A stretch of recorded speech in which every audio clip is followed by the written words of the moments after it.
Good morning. I'd like to welcome everyone to the Oregon Transportation Commission meeting for January 17th.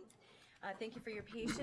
We're a little bit behind in getting started this morning, but we will catch up. I'd like to go ahead and turn it over to the director for the director's report. Thank you, Madam Chair. Appreciate this opportunity. So we have been an agency that has taken on new opportunities. We've seen changes. The expectations continue to grow. We have a new Highway Division Administrator, and Mr. Strickler, who's come on in November.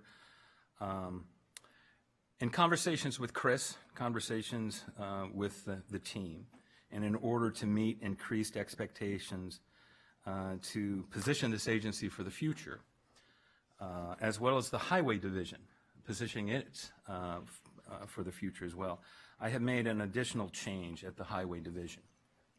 Now, I've asked Chris Strickler, the State Highway Division Administrator, to turn his attention on organizing, planning, and delivering for the future, to focus on major initiatives of the division, to develop and execute a more strategic level of engagement, and supporting the growth of our current workforce as well as our future leaders.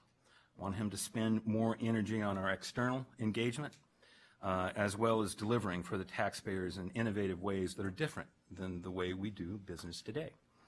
So as we engage with these expanding opportunities and expectations, we need to ensure we execute the day-to-day activities of the division and also ensure that we have a crisp decision-making construct.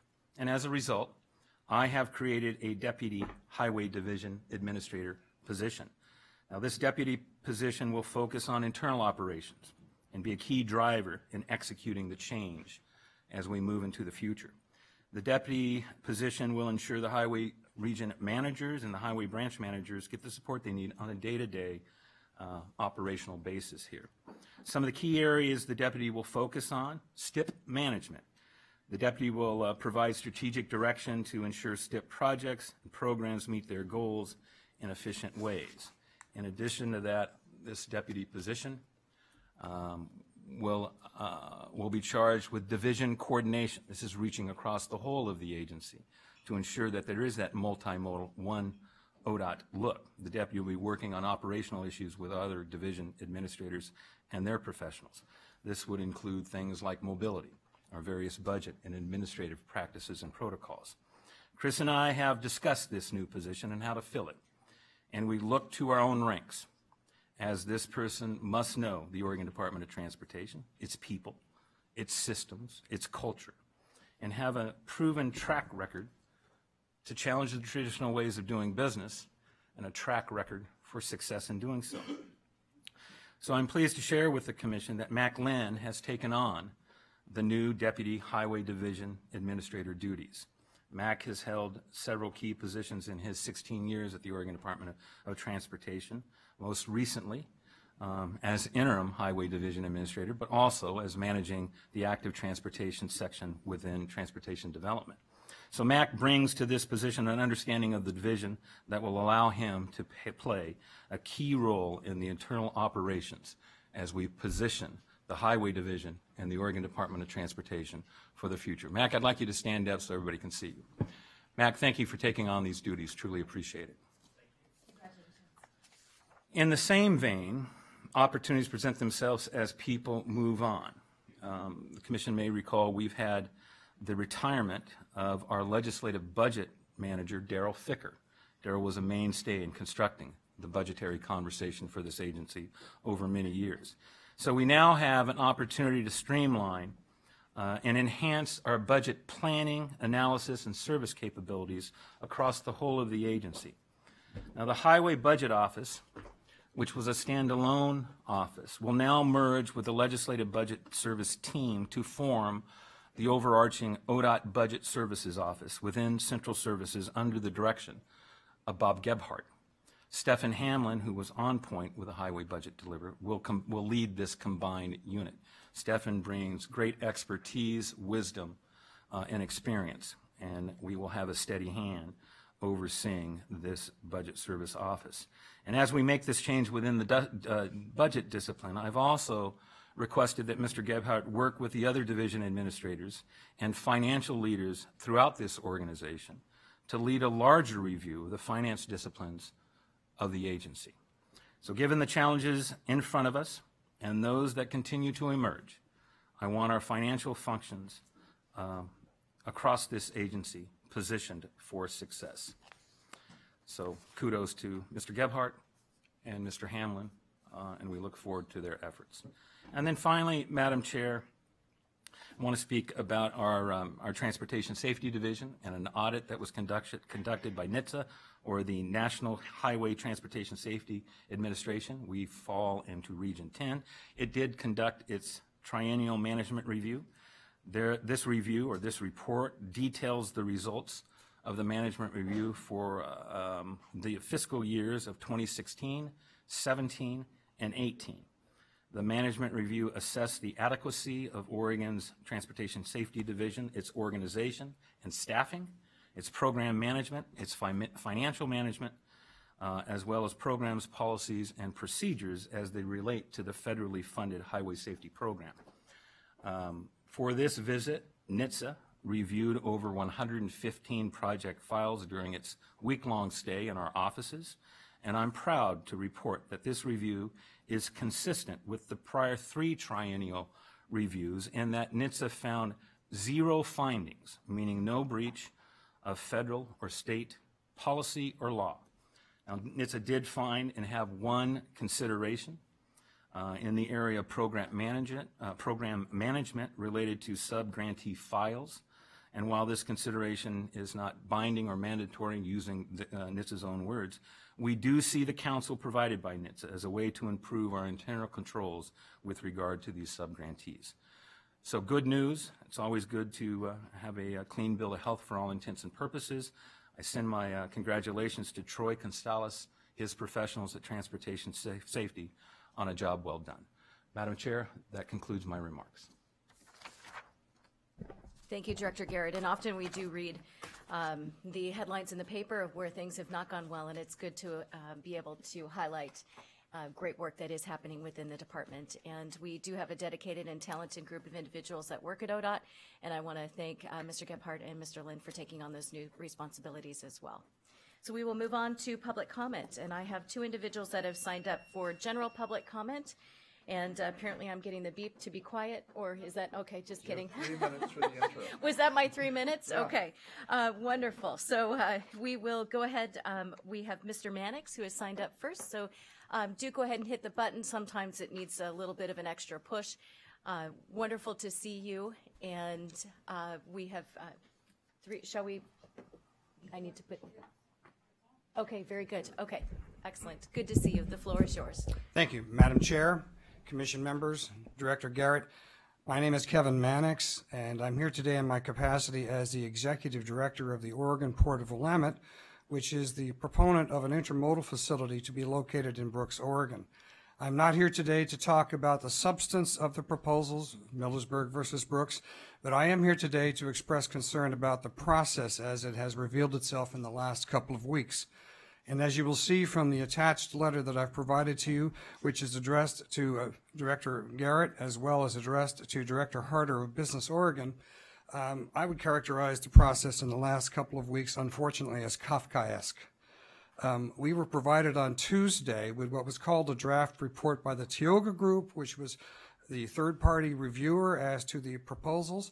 That same day, apparently, the draft report became a final report with no opportunity to respond, and that final report was handed over to a review committee, which meant Friday afternoon at 1 o'clock. But we asked and were told we could not know who was on the review committee, but we could sit and watch because it was a public meeting, but not a hearing, so there was no opportunity to make a presentation, no opportunity to answer questions, no opportunity to supplement the information that the Tioga Group had, which was frozen in time as of November 15th, 2018. Now, because we only found out about this being there Friday afternoon, my associate and I were in Lakeview and in Lake County Sunday, Monday, and Tuesday looking at the Lake County Railroad. It was only as of last evening that we were able to develop a written letter, which we delivered this morning to Director Garrett and we delivered this morning to the offices of Director Harder. And so I want to explain that they've not had a chance to absorb what we've presented to them. But I also wanted to bring this to your attention this morning because this is the last time before you meet February 21st to be looking at what process you may want to follow.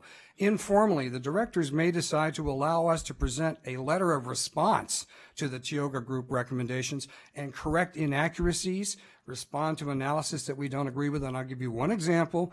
They have a negative economic analysis as to all 3 of the projects that were in front of the review committee.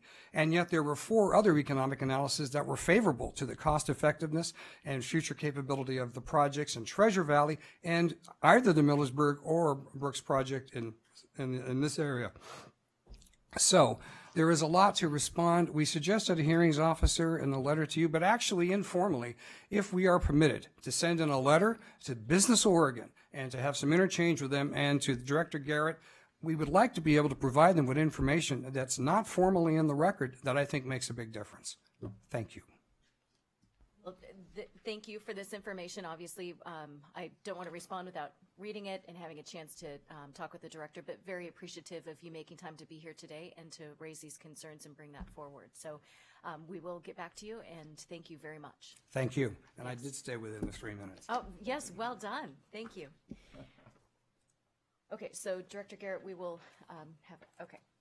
Next, I have Ms. Sharon Nassett. Hi. Please join us. Looks like the microphone is already on right here if you want to go ahead and sit there. That's good because it's easier that way. Yes, it is. And you know the protocol. Please state your name for the record, and wonderful to see you. Thank you very much, Chair. For the record, I am Sharon Nassett with Economic Transportation Alliance, Third Bridge Now. And first, I'd like to say I'm happy it's raining. But I would like to say thank you to the Washington and Oregon legislators that came together for their joint conversation on crossing the Columbia River. Excellent conversation. And what they ended up with was that they needed to go forward with a package deal of bridges. Not just one bridge, and it has taken too long for one bridge, but several bridges. Line them up, see how they can do them, and look at what we actually need. That was absolutely great. I hope you look at some of the alternatives that are out there in addition to a replacement bridge. Second, I'd like to ask, I do not understand why we think we're going to be losing money, tax money, when it comes to electric cars. I have sat in a million meetings, I don't want to say a million meetings, but many meetings, and I just don't get it. One, we have gasoline tax, which is about for 20 to 30 miles per gallon. And we use it for propane, we use it for gas, and we use it for diesel. We know electric cars kind of get about what would be 30 miles, the same amount of miles, for this amount of electricity. If you're getting your electricity anywhere, you're already paying a utility tax. So it's already set up to pay your tax and everything right there, goes right to the government, they have it saved and everything. So when you plug your little wand in, your little fuel wand in, a 220, and plug it into your car, it just tells that meter that it's 220 coming out. And they say, oh, well, this tax should go here instead of there. They have the account, they have the business, they don't know how to do it. And when you go to a machine that's next to the hotel and you swipe the card so it knows who you are, it just takes your tax right out from the amount of energy that you put in for the amount of movement you would have on the road. I see absolutely no loss in tax. When people can send a car out in the morning, children in it, camera, go to the school, camera says that they get inside, it goes, it picks up the stuff that you ordered online at the grocery store, here and there, it takes your elderly parent to the hospital or store, back and forth. And when you're at work, that car is not going to be sitting in a parking lot. It's going to be buzzing around, doing all kinds of stuff. Because it can and you don't have to. And when somebody asks you to go someplace, and the rebate, giving a perk to somebody that can afford it, has the least amount, No. You put together that money, you give it to the community, and it goes out to everybody. And then they see it going down the street and they say, what's that? It's that brand new car. Hey, it came with a warranty. You never have to go. And everybody wants to drive it and see it. Right now, you have one person that can pay for it, most expensive car, and he comes home and when he drives by, people go, he bought the cheap model so he could get a rebate. Absolutely no advertisement. It is definitely the wrong direction, and I believe, and as I have said before, I think it is against the Oregon Constitution to take money from the general and only allow it for the few because they do not all have the opportunity to be in that same thing. And I know it came out weird before when I said it was unconstitutional because I do believe that the government, and I see my time is up, should be out in front, governing in a way to get us to do the things we want and need. Grazie. Well, Ms. Nassa, it's wonderful to see you again, and I always appreciate your passion for transportation and new ideas. So thank you. How are we losing tax? Well, a lot of the comments that you've brought up may be more legislatively driven than the department, and so that I think you're, yep. And Because, so I sit in all those meetings. Still Yes. energy. Okay, So, grazie. yes, you bet. Wonderful to see you. Okay, that is all who I have signed up on the sheet so far. So if anyone had general public comments, I do have a couple for other agenda items, but okay, so it looks as not. Let's go forward with the House Bill 2017 update. And for the commission, kind of a question to us as well. Next on the agenda, we're going to, after this conversation, have a discussion about the real-time audit. There's a lot happening with House Bill 2017 behind the scenes. We have the dashboard. So how often do we want to have these updates on our agendas is something that I'll be asking of the commission. Where do you, is this valuable for a monthly update, or are we receiving that through the dashboard that's also in our packet? So anyway, Mr. Brower, I'll turn it over to you. Thank you. Madam Chair, members of the commission, I'm Travis Brower for the record. I am not Kat Silva. She is out sick today, unfortunately, and was gracious enough not to infect the rest of us with influenza A. So I will be covering this very briefly, and I've brought along Mr. Eric Havig to talk about the process for the Connect Oregon rulemaking that is currently engaged. So as you can see from your agenda and from the HB 2017 dashboard, there has been a lot of activity recently on HB 2017. Today you have the real-time audit and the Safe Routes to Schools in front of you. And also, we have been engaged on the Transparency, Accountability, and Performance website, one of the key initiatives under HB 2017. We have had a soft launch of that website. We shared it with you last month and are now in the process of engaging with stakeholders and with the public to get a sense of what information should be provided on that website and how we can improve it to make sure people can find the information they're looking for so that we can be truly transparent. One of the aspects of that website is the reporting by local governments on their bridge and pavement conditions. This is an important component of that accountability for local governments, and we have been working very hard to ensure that local governments are reporting based on the condition standards that the Commission promulgated last year. I am pleased to report that as of this morning, we had 227 of the 277 local governments have submitted their bridge and pavement reports. It has come in quite rapidly in the last few weeks. We're getting 9 to 12 per day. That is 81.95%. And so we're confident that we will get all or virtually all those reports in by the February 1st deadline.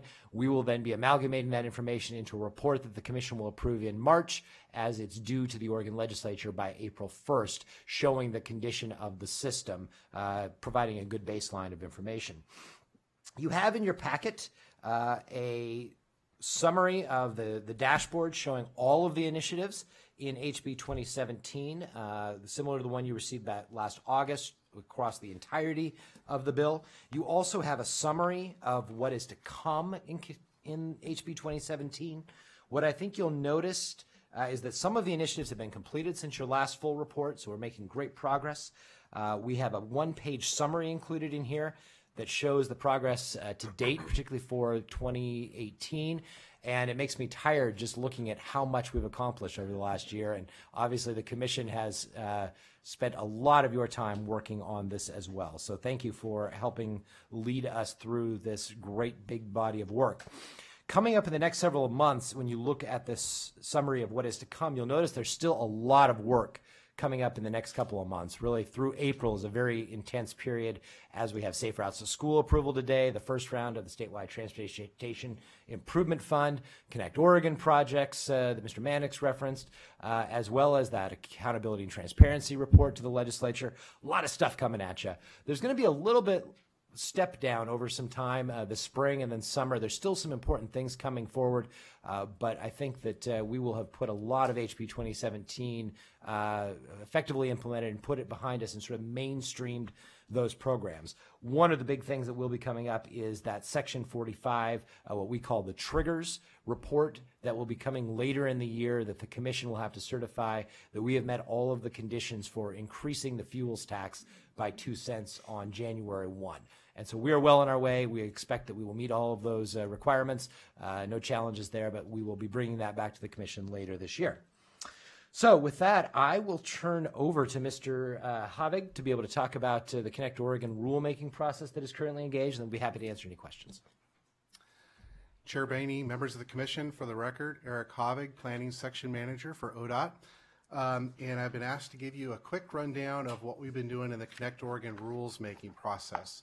As you recall, out of House Bill 2017, there were a lot of changes made to the Connect Oregon program, not only the dedicated projects, which we'll get into in February, but a number of statutory changes around the makeup of the program. So we needed to update our administrative rules to be in compliance with those new statutory requirements. We kicked off a group this fall. We've had 5 meetings with the Rules Advisory Committee to really go through what can we do to make sure we're consistent with the statutory requirements from House Bill 2017.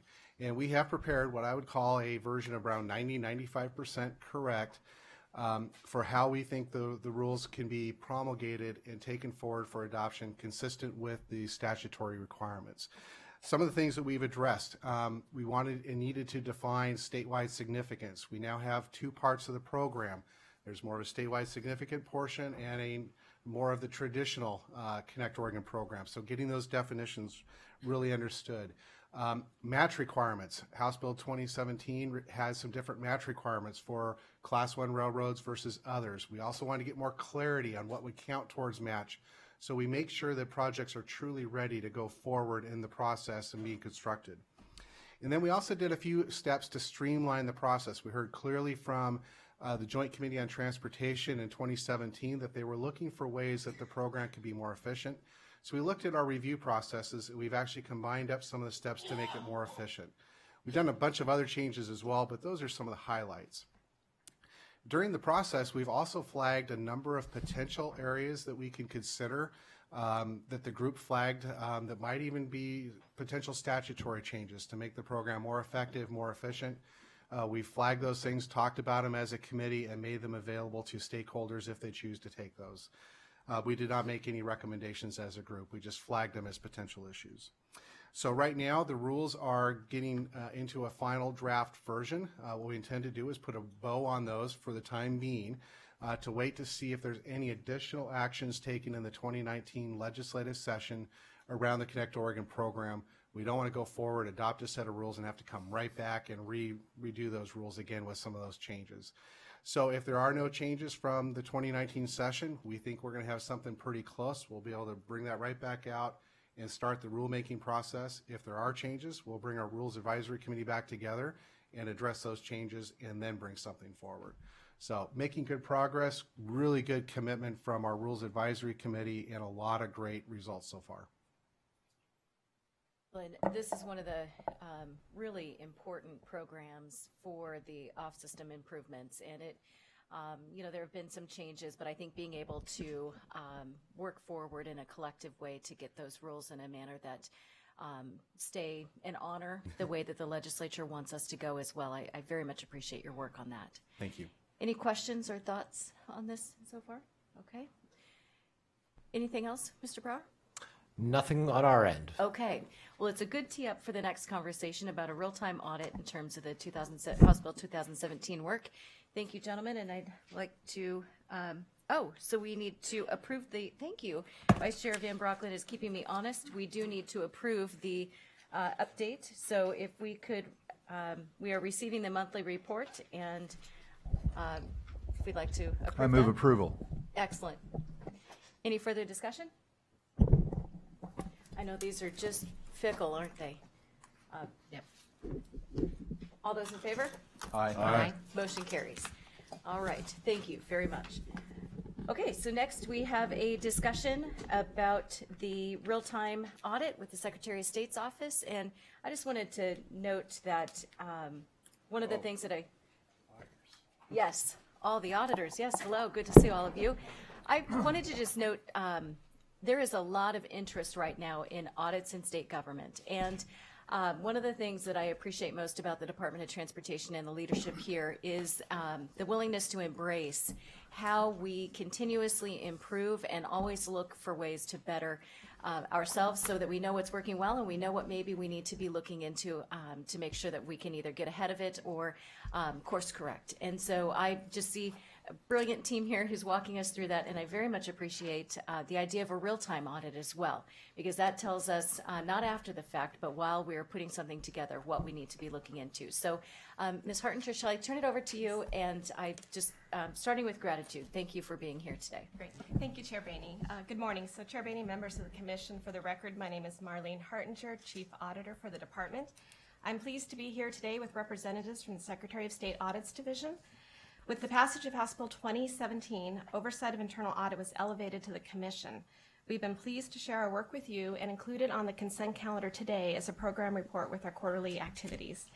And consistent with the Commission's increased oversight of audit activities, the Secretary of State Audits Division is here today to present the results of their audit of House Bill 2017 implementation.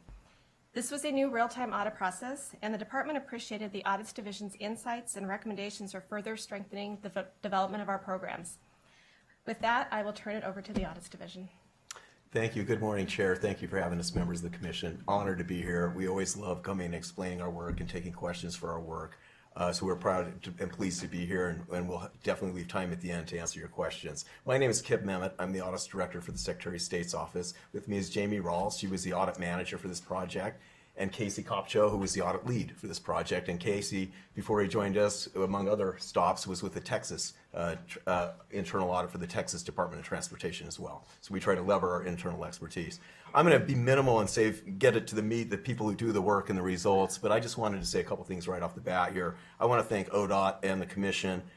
We talk a lot about tone at the top in our field. It's hard to measure. It's a subjective kind of assessment. ODOT has an outstanding tone at the top. It's manifest by this organization, by this commission here. It's manifest by Director Garrett and the leadership he sets at the top. It's manifest by Marlene's internal audit function. I would argue this is obviously the strongest internal audit function of state agencies sitting before you in this agency. Director Garrett's been incredibly receptive. You know, audits, as you say, are high profile in state government. We are aware of our media presence and other things and the risk that this brings. We are here to help. And I know we're from the government, we're here to help is a little bit of a cliche, but we really are, and we're here about impact. The citizens, ODOT is a direct bill agency. You spend money on these audits. You need to get value out of these audits. And performance audits can be a little bit nebulous in those outcomes. So we do experiment and try to lean forward. And the concept of a real-time audit, and I, again, appreciate your openness to this idea. I've had a couple other directors, not Director Garrett, say, hey, look, you're performing open heart surgery on us before you've diagnosed that we have heart disease. But the idea here is a private sector model, which I have quite a bit of experience in, which is how do you get to the milk before it spills, not after it spills? How can you provide assurance? Director Garrett now has a report in hand from an independent agency that has some, that applied government auditing standards. They can go to the legislative body and report back on the progress. They believe him too, but it helps to have that in his quiver as well. We also, in a real-time manner, were able to alert real issues and risk and hopefully get some results there. So I don't want to steal all the thunders, but I want to thank you, Director Garrett, for letting us take this experiment, and we're all open for feedback. At its essence, it's just an audit. It's some branding, it's some marketing, and it's when you do it and the scope and what you're trying to do. So I want you to all be assured that it's a regular audit, executed in full compliance with government auditing standards. We have our next peer review next year. I don't know if they'll look at this or not, but I'll certainly be asking them to look at our real-time audit work and offer any areas for improvement in that area. So I just want to end with that and turn it over now to, is it Casey who's going to do the briefing? We'll hold time at the end for your questions. And again, thank you for having us here today. All right. Good morning, Chair Boehne, members of the Commission. For the record, my name is Casey Kopcho, Principal Auditor with the Secretary of State. As Kip mentioned, I led the audit for Keep Oregon Moving. And what we really did to establish the objective of this audit, because Keep Oregon Moving is such a huge piece of legislation, we couldn't come in and audit the entire thing, especially in real time, is perform a risk-based approach. And really that was initiated through discussions between our Director, Mehmet, and Director Garrett. And through those discussions, they narrowed down and identified certain areas of review. My team came in and performed additional risk assessments to further refine that scope.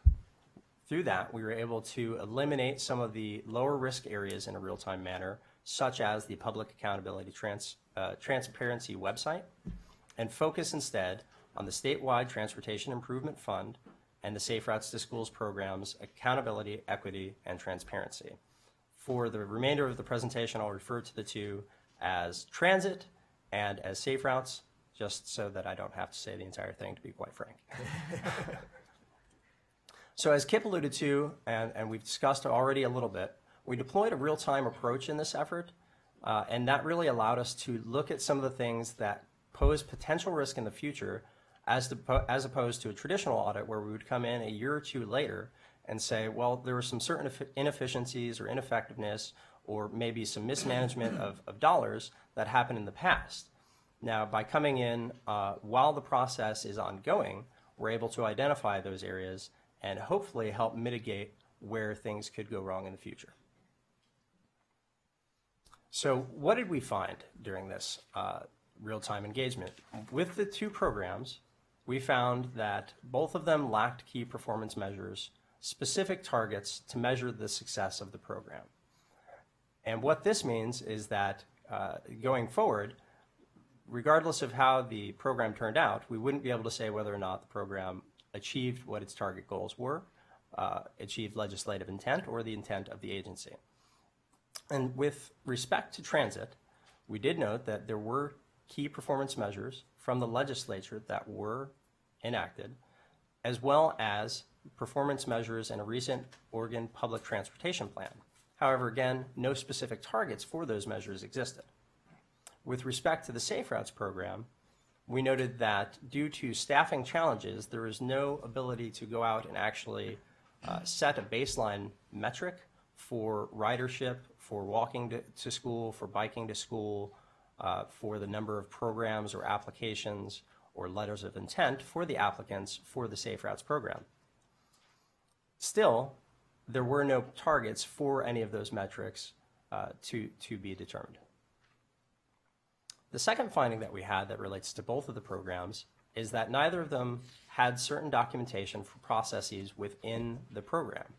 For transit, the documentation that was lacking surrounded the quarterly review of expenditures from qualified entities who would submit these reports of the expenses to show that they were in compliance with the statewide Transportation Improvement Fund program.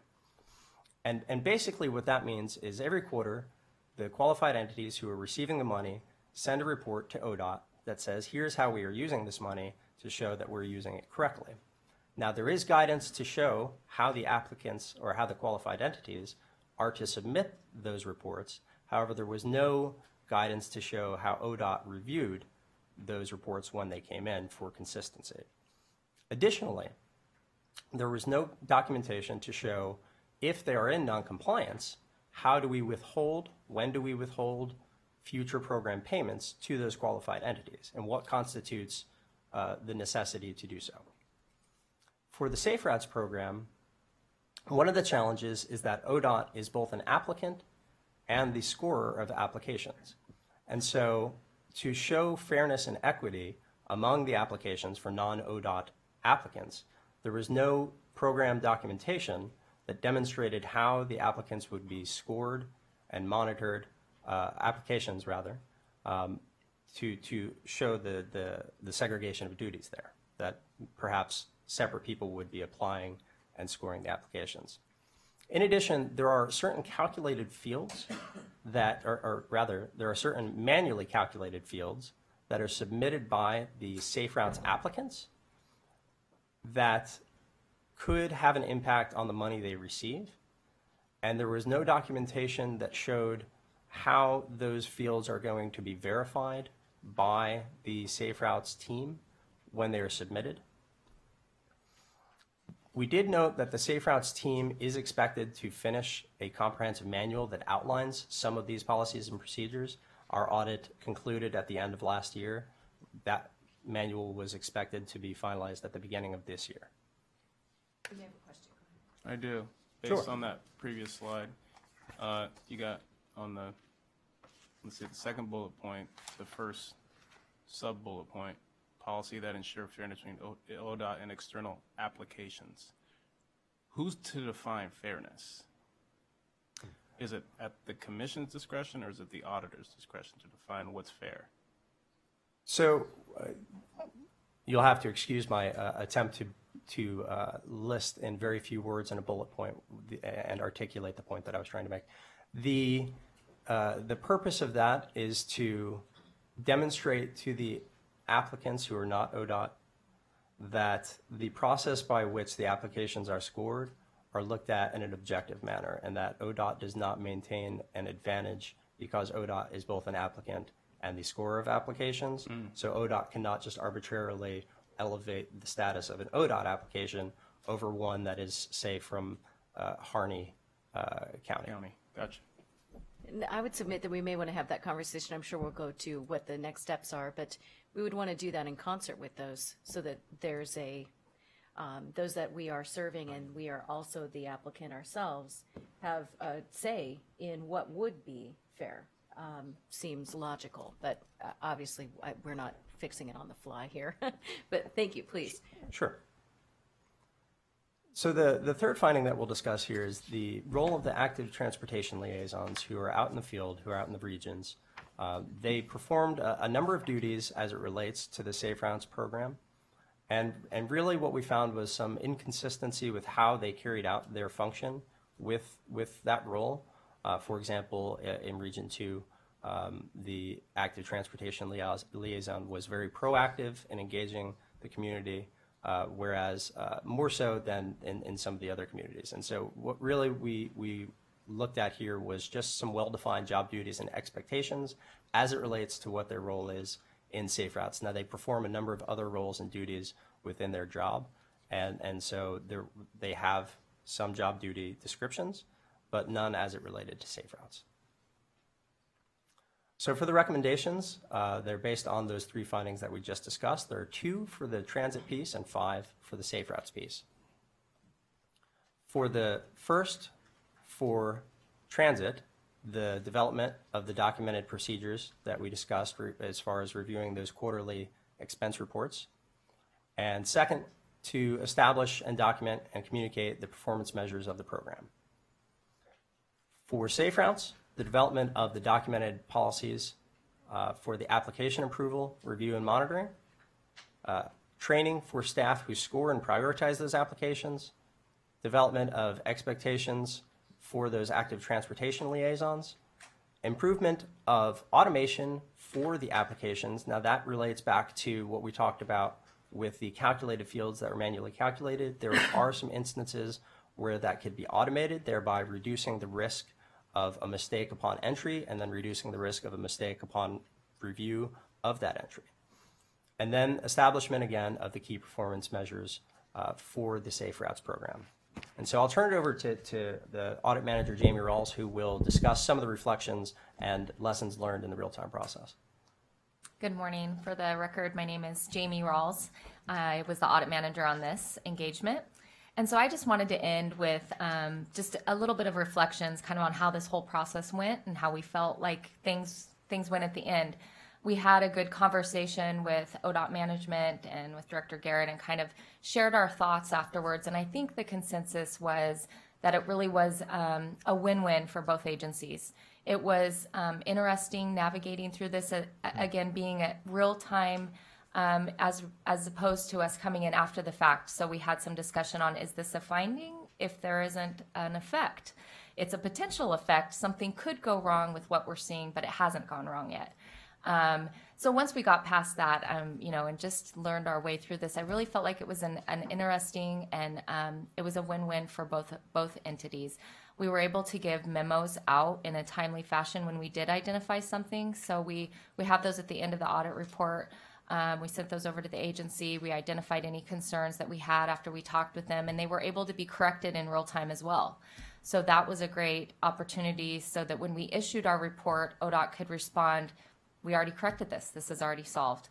Some of the things that we identified were in the works. So some of those would be, happening shortly after the audit ended. But another area was that we were able to collaborate on maps. So we had several meetings with the folks that do the mapping, and we were able to see if we needed some maps that we wanted to share for the public in our audit report, and we were able to work with them to get it to show it something slightly different. And I think that was an interesting collaborative relationship there where they're used to putting maps together that really show a lot of detail and things that they need internally. And we were saying, no, we need to bring it up to a higher level so the public can understand this and see this. So I think that was a good opportunity as well. And then we had some real-time policy updates where we were able to collaborate on things that could be reflected as well. This last slide is just an example of one of the things that came out into the report that was able to be corrected in real time. We had the guidance for the safe routes was that if you were in a 1 mile radius of a Title I school, you could be eligible for the reduced match. And when we looked at this, we realized that you could in fact have a non-Title I school within that 1 mile radius that could apply and have the reduced match, but it didn't actually benefit students of the Title I school. And so we identified this as a problem and a potential problem, and it was able to be corrected. And the new guidance is now that it has to primarily benefit students attending the Title I school for the reduced match. So this is a great example of how something we identified could be corrected immediately and, again, a win-win. That concludes our presentation. Thank you again for having us. We'll be happy to take any questions you may have. Well, let me again just say how appreciative I am for the partnership and to the leadership of the department as well. It can be daunting to say, yes, please come in. And while we're trying to implement the largest state funding package in the history of Oregon, look over our shoulder and let us know how we're doing. But in terms of transparency and accountability to the public, I can't think of a better way. Essentially what you've drawn out would be criticisms at the end of the day versus our ability to address and course correct where we feel that we can and should. So I just think that this is the way that we should be going, and I am grateful that we get to be the kind of the test pilot to see how it goes. But do we have specific questions or comments? Oh, Commissioner Brown, go right ahead. Actually, I was contacted by the auditor's office. I'm a part of a QE, and I thought the process was kind of fascinating. And just standing up this money on the transit side, and I'm just talking about the transit side of it. We do know that there needs to be accountability, and I think those measures will, when we do the measures, and it looks like the timeline is April 1st, they need to be done by ODOT. Know that they're working diligently on it, and I know my staff been involved in those conversations. So I just want to thank you because I think it was a great process, and it will show the accountability to the legislators on the backside of this afterwards. Thank you. So I was just curious about two things. One, Marlene, whether you have any comments that we ought to hear about this process or the outcome or how you turn on the mic. There we go. Thank you. Absolutely. Chair Boehne, members of the Commission. Yes, it was really a collaboration in terms of working with the auditors, both for the department and, of course, in our audit shops. That's always been a helpful approach. It was interesting for us to learn about the real-time audit. It's an innovative approach, and I can see how the application on new program development, where this can be an effective tool, and so something certainly we can learn from and consider for our internal audit approach should we encounter a new project development in our work plan. So I had one or two other questions. One is on the recommendations, the establishment of performance measures. Did you drill down, I guess this is to you, Casey, drill down on that and suggest specific performance measures? We did. We looked specifically at, as this is a transit component, we recognize that ODOT is not typically Right. in charge of mass transit throughout the state. We looked at what do other successful transit organizations within the state do? What are their measures? And so within the report, we outlined several measures for ridership that TriMet uses. We talked extensively with the CFO there to gain insights as to their key performance measures. And a lot of those measures mirror what's in the recently adopted Oregon Transportation Plan. And I guess my other question is, since you come from Texas originally, you came up here from Texas, right? That As is I true. understand the introduction. Yes. Is there anywhere in the audit where the phrase "don't mess with Texas" occurs? Because if you slipped it in here, I want to know where it is. It may be in it may be in the report, but it would be in a font so small that it would take Footnoted? Yeah, Footnote, exactly. Thank you. Well, thank you for the partnership. And Marlene, to your team, thank you for embracing this type of work. It really, I think, is going to pay many dividends going into the future. So look forward to finding other ways in which we can partner going into the future as well. So Thank you, Chair, and just one last comment from us. Thank you for having us. Anytime you have a question, a concern, and perhaps at an upcoming meeting, if we can indulge you for another 15 minutes, we come present our next year's annual audit plan. That would be and where that wonderful. impacts ODOT and other agencies that interact with ODOT, some of the things that they may be interested in as well. So we'd be glad to be back to do that presentation. that would be wonderful. Thank you. Yes. Thank you very much. Okay, next we have the discussion about the Oregon Department of Transportation's quarterly highway safety report on speed and highway safety. Mr. Casales, I'll turn it over to you. Thank you, Madam Chair, Mr. Vice Chair, Commissioners. I'm Troy Costales, Administrator of the Safety Division for the Oregon Department of Transportation. I appreciate the ability to come before you for the quarterly report around safety, and this quarter's topic is speed, and we have the trio of items to present to you this morning. We'll take a look at the current program and what's in operation through the department. Also then look back at a request that the Commission had placed on the agency related to law changes for speed limits in Central and Eastern Oregon, and then end with a conversation for the Commission and your authority in relationship to rules and regarding speed limits and what you may choose as an option for that particular item. So as a quick, if I can grab the clicker, thank you.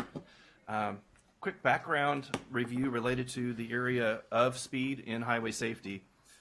You approved in October 2016 the Strategic Highway Safety Plan that included an item particularly to the Safety Division and the Traffic Safety Committee to conduct enforcement related to speeding. And we looked at that in the OTSC, and Commissioner Brown at that point in time as a member of the Traffic Safety Committee also for this current year put in place an aggressive program for grants to local communities, particularly emphasizing Central and Eastern Oregon because of the law change in relationship to the speed increases.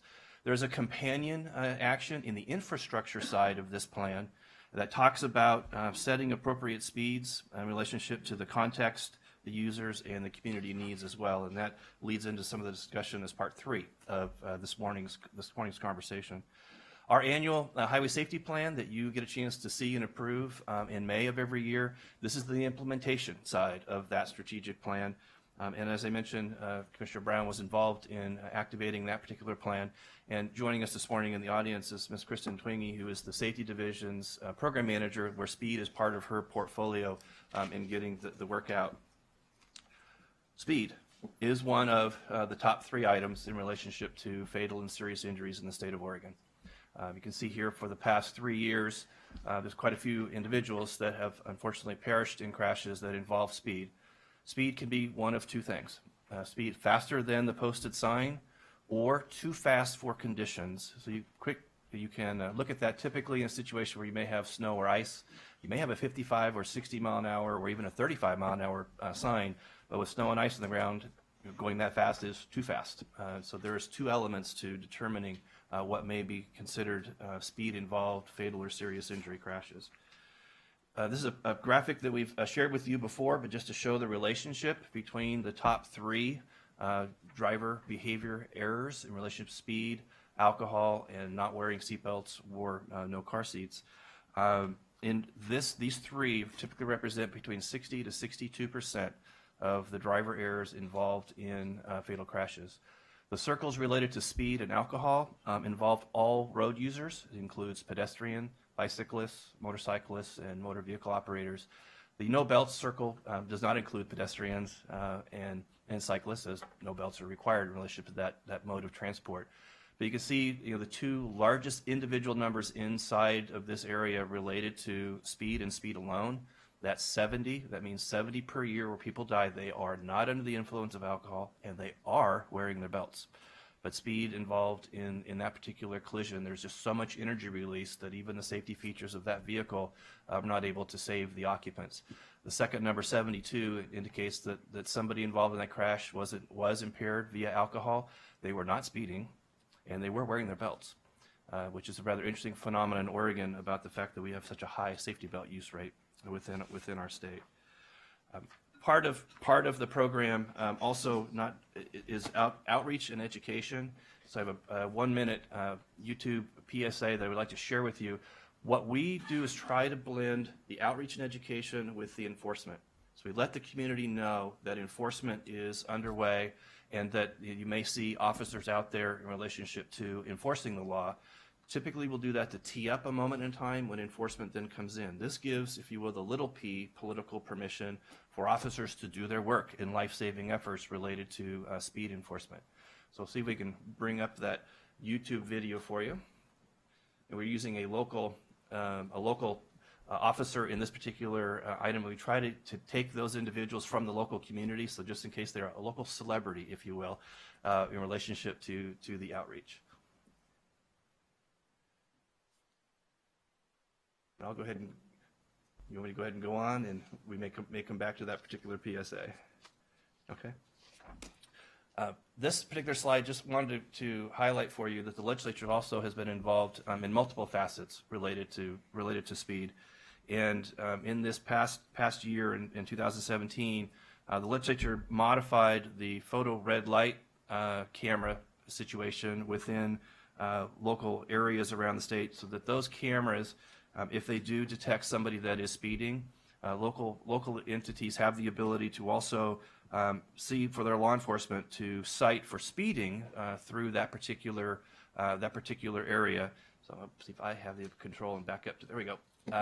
So that if somebody is going through that signal at 11 miles per hour over the limit during a green or a yellow light, law enforcement has the ability to cite for speeding through that stretch of road. If the individual is 21 miles per hour or over during the red light moment, that individual driver now could receive 2 tickets, one with red light running and one also for speeding. This is an indication to share with you that speeding is not just a rural issue. It is an urban issue as well. As you have seen and heard before, the traveling speed of a motor vehicle has a direct impact on the injury level of pedestrian and cyclist if there was an unfortunate incident of a crash. And when looking at one area in the urban core, speed racing has started to tick back up again in some of our communities around the state. We typically see speed racing almost on a 10 to 12 year cycle. About every decade or so, speed racing starts to come up again, where there's organized races, there's behind the scenes coordination of a meetup place and audiences, and a lot of local community engagement, unfortunately, in the risky behavior of speed racing, and unfortunately, innocent victims quite often are the ones that are injured or killed because of out-of-control vehicles related to speed racing. The Oregon Transit Safety Committee, as part of the grant program for speed, allocated over $500,000 this year out to local law enforcement, Oregon State Police, and then the ODOT highway regions, all 5. There are 54 agencies receiving speed money for equipment and predominantly for time to be present in areas that have been identified as high risk.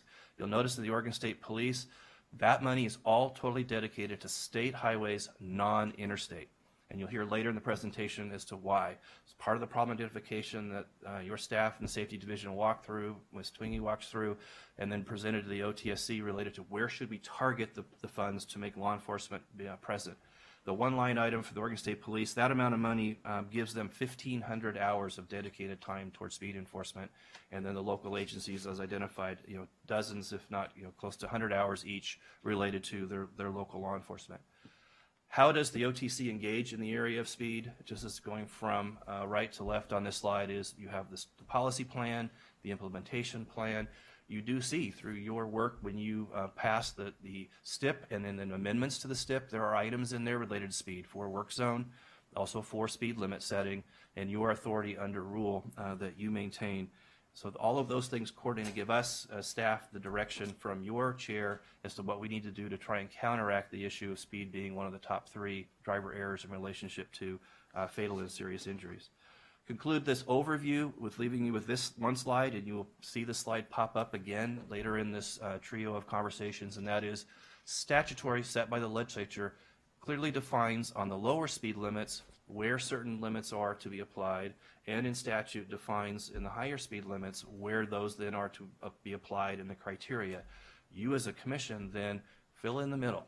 You have discretion and the gray area in relationship to between the balance of those 2 statutory areas of how this organization and how the state as a whole moves forward in defining and setting speed limits on the roads that are not set by statute. That's been delegated to you as a commission through your agent of the department to put that in place. And with that, Madam Chair, I'm happy to answer questions, but would also say we've got part 2 and part 3 that might fill in a lot of the gaps if you would rather wait until the end of all 3 presentations. Anything pressing right now, or shall we proceed forward? Okay. Okay. Thank you.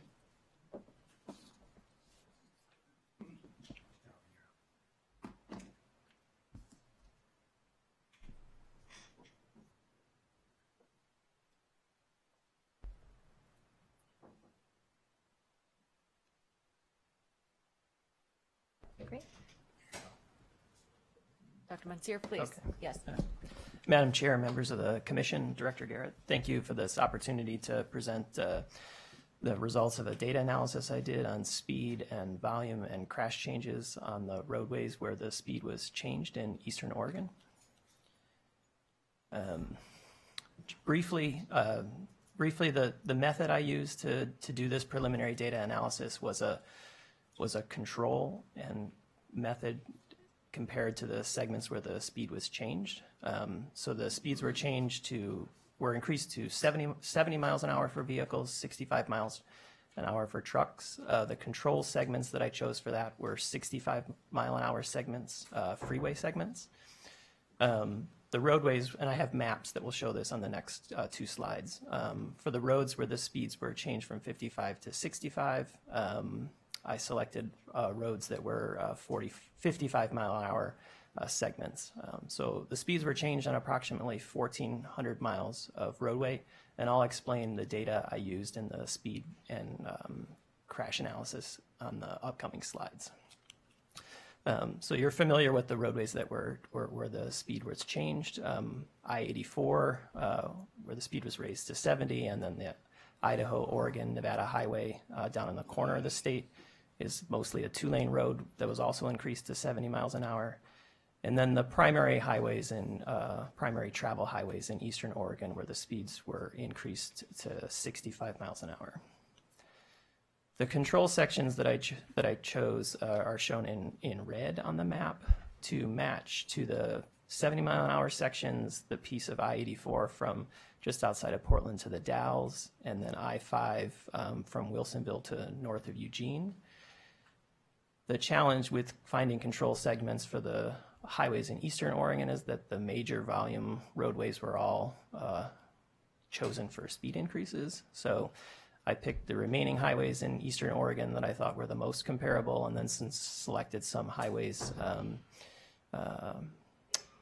in the western part of the state. On the eastern side of the Cascades, and then one highway over 58 over the Willamette Pass as control sections. For the speed data, the source of the analysis was the permanent traffic recording stations called automatic traffic recorders that ODOT maintains. These stations record all vehicles traveling over the station for every month. Included in the appendix of the report is some analysis we did of some probe data that ODOT has purchased called Here Now as a proof of concept for a future evaluation. The comparison periods we chose were January 2015 through March 2018. Also in the report, not shown in this PowerPoint, I looked at different subsets of those combinations to see what the effect of the winter month was on the speed changes, and the results were comparable to the complete analysis, so I'm only presenting the complete analysis here. So I looked at a couple of measures for speed changes, one estimated average speed, and then the second, the percent of vehicles exceeding 65 miles an hour, 75 miles an hour, and 85 miles an hour. And I did statistical tests, but I won't bore you with the results of those. Just to show you what the data looks like that was involved in the speed analysis, these two charts show the estimated monthly speed. So on the vertical axis is the speed, on the horizontal axis is the months. The red dashed line is the period of time where the speed limit was increased. The chart on the top is the control segments, and you can see very little change in the speed across the red line. This is for the 70 mile an hour increased sections. And on the bottom, you can see graphically the increase in the estimated average speed on the segments that were changed to 70 miles an hour. For the speeds on the top, so the same chart, these are for the speeds that were increased to 65 miles an hour. The top chart shows the control sections. The bottom chart shows the speed increase sections. You'll note that there are some ATRs in that segment where the speeds are lower than the posted speed. Some of those ATRs are located sort of in the shoulder areas of the speed change and didn't exhibit sort of the same higher speeds as the ones that were located in sort of open segments. So here's the summary of the analysis. And the way you'll look at these and the other charts is comparing the control changes to the speed change segments. So on the control sections, basically no change in the estimated average speed in the same time period. On the 70 mile an hour sections, the average speed increased by about 3 miles per hour. This is aggregate for all sections. Almost identical change for the control sections or the speed change segments that went to 65 miles an hour, 2.6 miles per hour. Looking at the increase in higher travel speed vehicles, the two graphs here are on the horizontal axis isn't shown, but it's the same scale. And so again, for the control sections, not either for the speed change, for the 70 miles an hour, the 55 mile an hour sections, not very much change in the percent of vehicles traveling faster than 75 miles an hour. On the 70 mile an hour sections, 12% increase in the vehicles traveling 70 miles an hour or faster, and a 2% increase on the 65 mile an hour roadways. For the vehicles traveling faster than 85 miles an hour, a 1% increase on the 70 mile an hour sections and a 0.3% on the 65 mile an hour sections. For the crash comparisons, I also wanted to sort of look at the traffic volume changes, so that's included in this part. We looked at two components of the safety changes, all vehicles, and then a subset of that, which is truck-involved vehicles. So the truck-involved crashes are also shown in the all vehicles records. But we looked at total crashes and fatal and injury A crashes, the severe crashes. The comparison periods hit this time, the preliminary data for this was only available through February 2017. So I looked at crash data from March 2013 to February 2017. And all the charts that follows the year is March to February, because February was the last year I had, and March 2016 was the date of the change of the speed increase. And the information shown in the next couple slides, I calculated an index, which is just the division of the crashes in the post period divided by the 3-year average period. So index greater than 1 would be an increase in the measure that we're looking at. Just to give you a sense of the data that's involved, again, on the top is the control segments, on the bottom is the speed segments, the vertical axis is the count of crashes. In this case, it's total crashes. The light green bars are the control segments, the light purple bars, the control segments for the 70 miles an hour. This gets confusing sometimes. For the 70 mile an hour speed change, and the light purple is the control changes for the roads that were increased to 65 miles an hour. So you can see some of the complications with the analysis is that in all cases there's even on the control segments there's a slight increasing trend. And then what I'm doing is making a comparison of the changes on the speed segments relative to the changes in the control segments. This graph is the same graph, but for fatal and injury A crashes. You can see the scale on the vertical axis.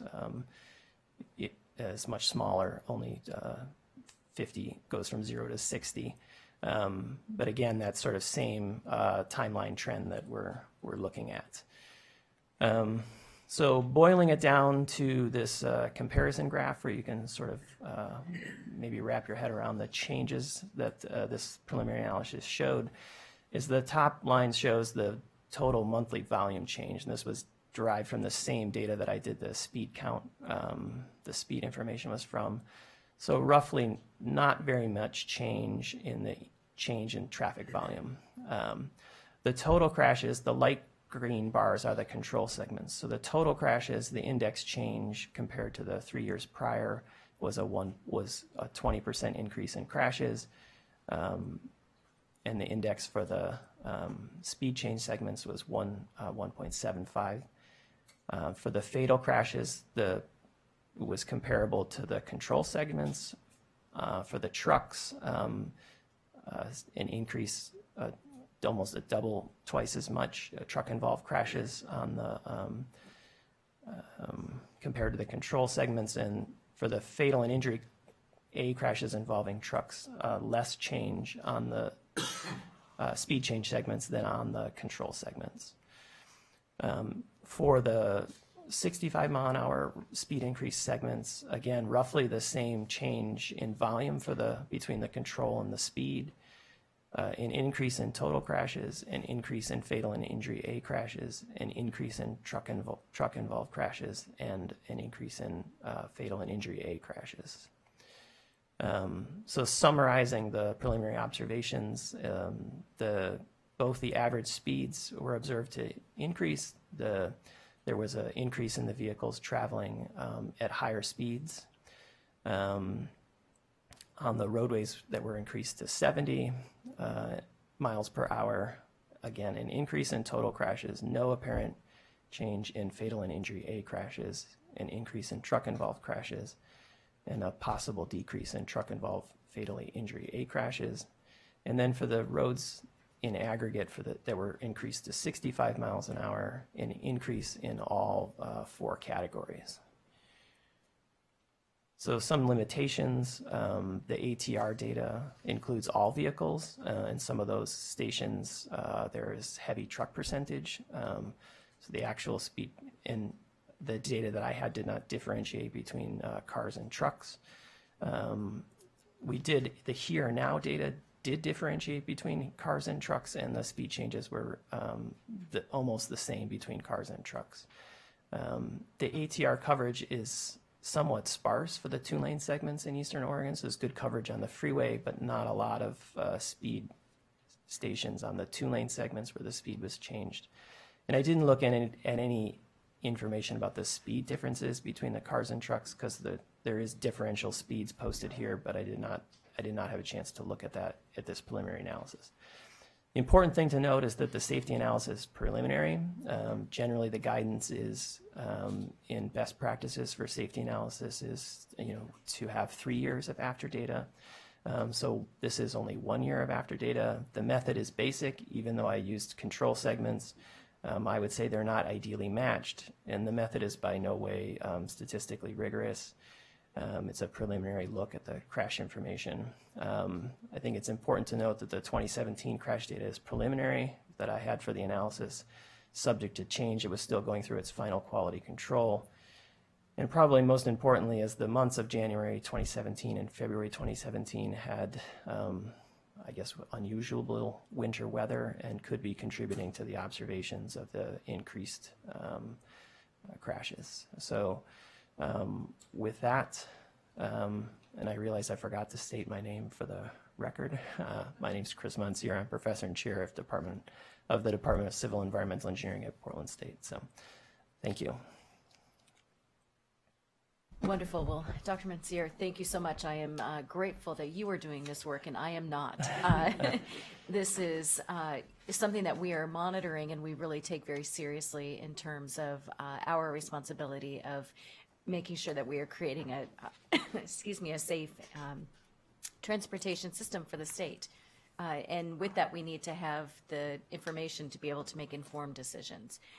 As you know, that sometimes the increase in speed is not always left to us in terms of sometimes there are legislative actions that do change policy. And so it is important for us to make sure that we are doing that with the best information at hand. Mr. Casales, I don't know if you want to state maybe observations that you have and how we take this information and put it into decision making as we go forward. And then I would also turn it over to commission members if you have questions or comments. Thank you, Madam Chair. With the legislation that did change those segments of road, and we knew that that was imminent, one of the things that the Transportation Safety Committee did was purposely dedicated the outreach side and the enforcement side, knowing that this was coming and working with local agencies to try and temper what was expected based on other states that have experienced increase in speed limits. We were looking to hope that Oregon was different than what some of the national studies were out there. So we focused in those particular areas and working with our partner, the Oregon State Police, to try and provide personnel in those areas, since these are state highways. That's their primary area of patrol. We'll continue to rely on Dr. Monsier, his study, and then the crash data that we do ourselves to fine-tune and focus the portion of the area where we have discretionary funds to be able to go towards speed enforcement. This is an area also where lane departure is a high potential risk. And so working with Mr. Bish and his personnel related to saying, are there things from the infrastructure side that can be done to deal with lane departure, either center line crossover or outer lane departure of the roadway and to get it all together. Trying to find those segments as well and doing things related to signing and corner delineation, things along those lines in order to try and help those that are using these areas. How can we provide those heads up, those warnings, that education related to safety on these roads as dictated by state law, what is posted on those particular roadways.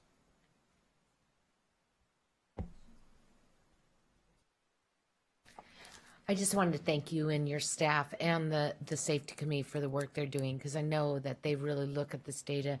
I think one of the things that I always wonder about is in the crash data how much distracted driving is happening, and I'm talking about cell phone usage in a lot of these fatal crashes. I drive I-5 all the time, and I'm just amazed at how many people are doing the speed limit on cruise control, texting while they're driving.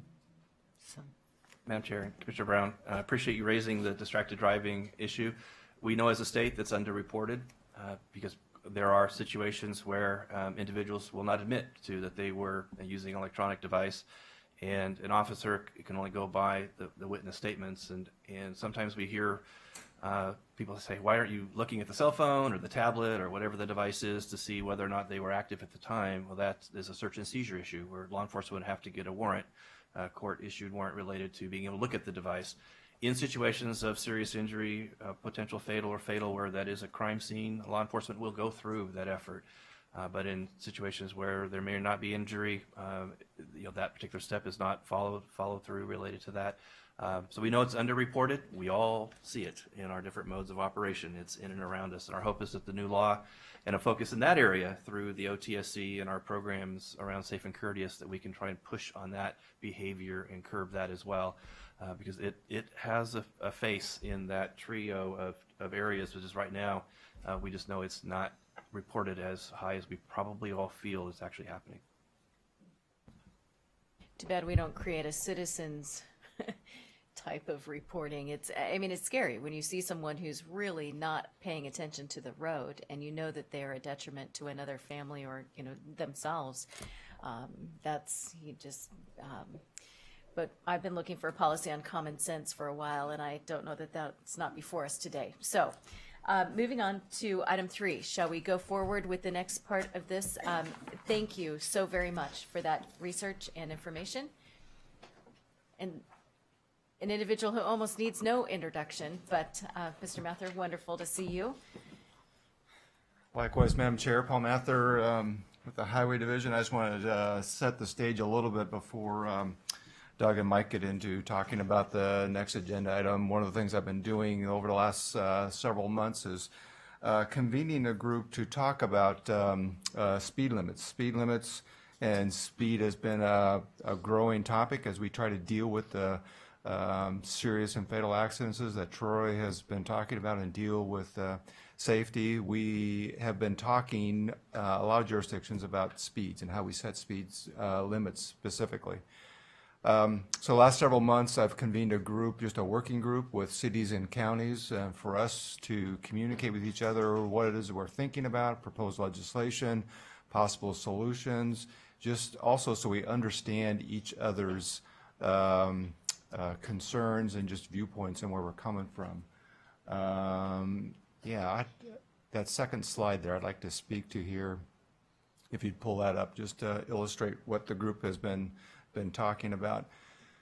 So as we talk from those 3 different perspectives, the cities in particular obviously are interested in more of the lower end of that chart where you see in statute the 15, 20, and 25 miles an hour. City of Portland recent legislation has gotten permission to use a statutory 20 miles an hour in residential areas. There's current proposed legislation to expand that to all cities.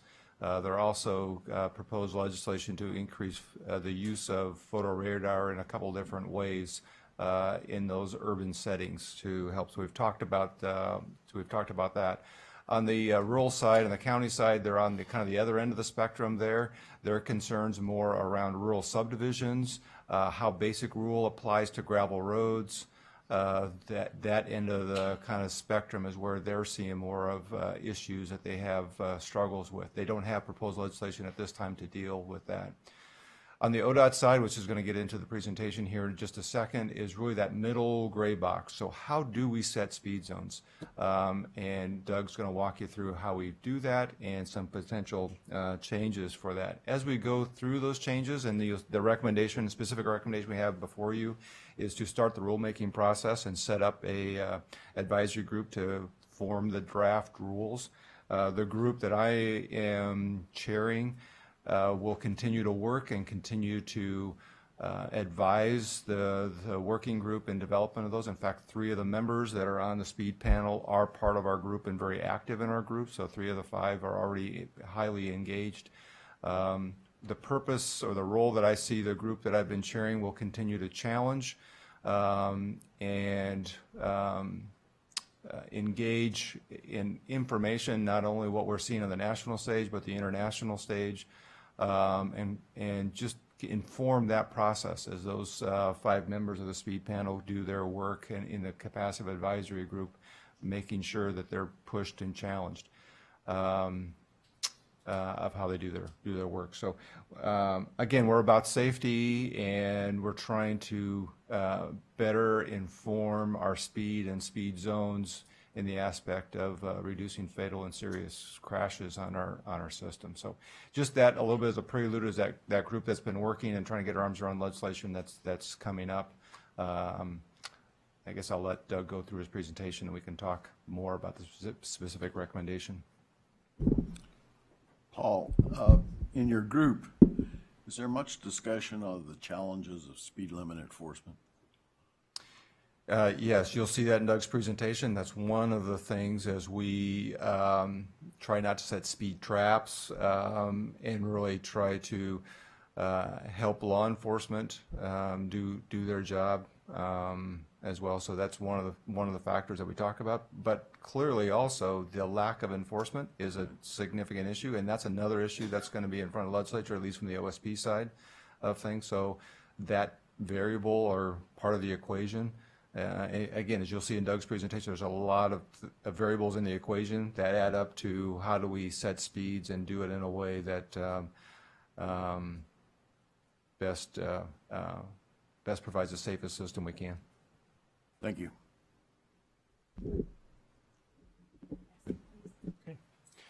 Chair Boehne, members of the commission, my name is Doug Bish, and I work for ODOT. Go through this presentation so that you understand how we designate speeds. So you've got a little bit of background that statutory speeds can be set by local jurisdictions or ODOT wherever they're applicable. But a lot of statutory speeds don't apply to a lot of roads, so we need a method to set designated speeds. Those are the speeds that you commonly see out there that are 30, 35, 40. Those types of speeds have been designated. And our statutes give us the authority to designate speeds, but they require an engineering investigation, and the investigation has to conclude that the posted speeds are unsafe or unreasonable. So what's included in a speed zone investigation? Currently, our Oregon administrative rules include roadside character, what the traffic volumes are, how many trucks, how many vehicles, that type of thing, what the crash data is, what the roadway widths are, where the accesses or driveways are, and what the travel speeds are. That all goes into setting or coming up with a recommended speed. We rely heavily on something called the 85th percentile speed. That's the speed at which 85% of the vehicles are traveling either that speed or lower. Another way to say that is, and I think it's an easier way to say it, 15% of the vehicles are traveling over the 85th percentile. The typical speed that you see posted out there is under the 85th percentile. Typically, we're trying to reduce speeds because of the number of crashes or the geometry in the area or the character. And we're trying to give more flexibility in urban areas to reduce those speeds. The driver may not see the vulnerable user, the pedestrian, the bicyclist, the children that are playing by the side of the road because they're focused on the road. But typically we see operating speeds in the order of about 5 miles over the posted speed. So if you're driving along with flow of traffic and you notice you're driving 5 miles over, that's pretty typical of what we see when we measure the speeds out there. We match up pretty well with other states in U.S. They use 85th percentile a lot. Other factors are considered, like the roadside character and whether it's rural or urban. So our task is to balance the safety with the mobility and what the users want, what the local community wants, and try to come up with an objective means to do that, because a lot of times our office is asked to supply the speed zone investigation behind a posted speed because somebody got a ticket. So there's a lot of current things going on.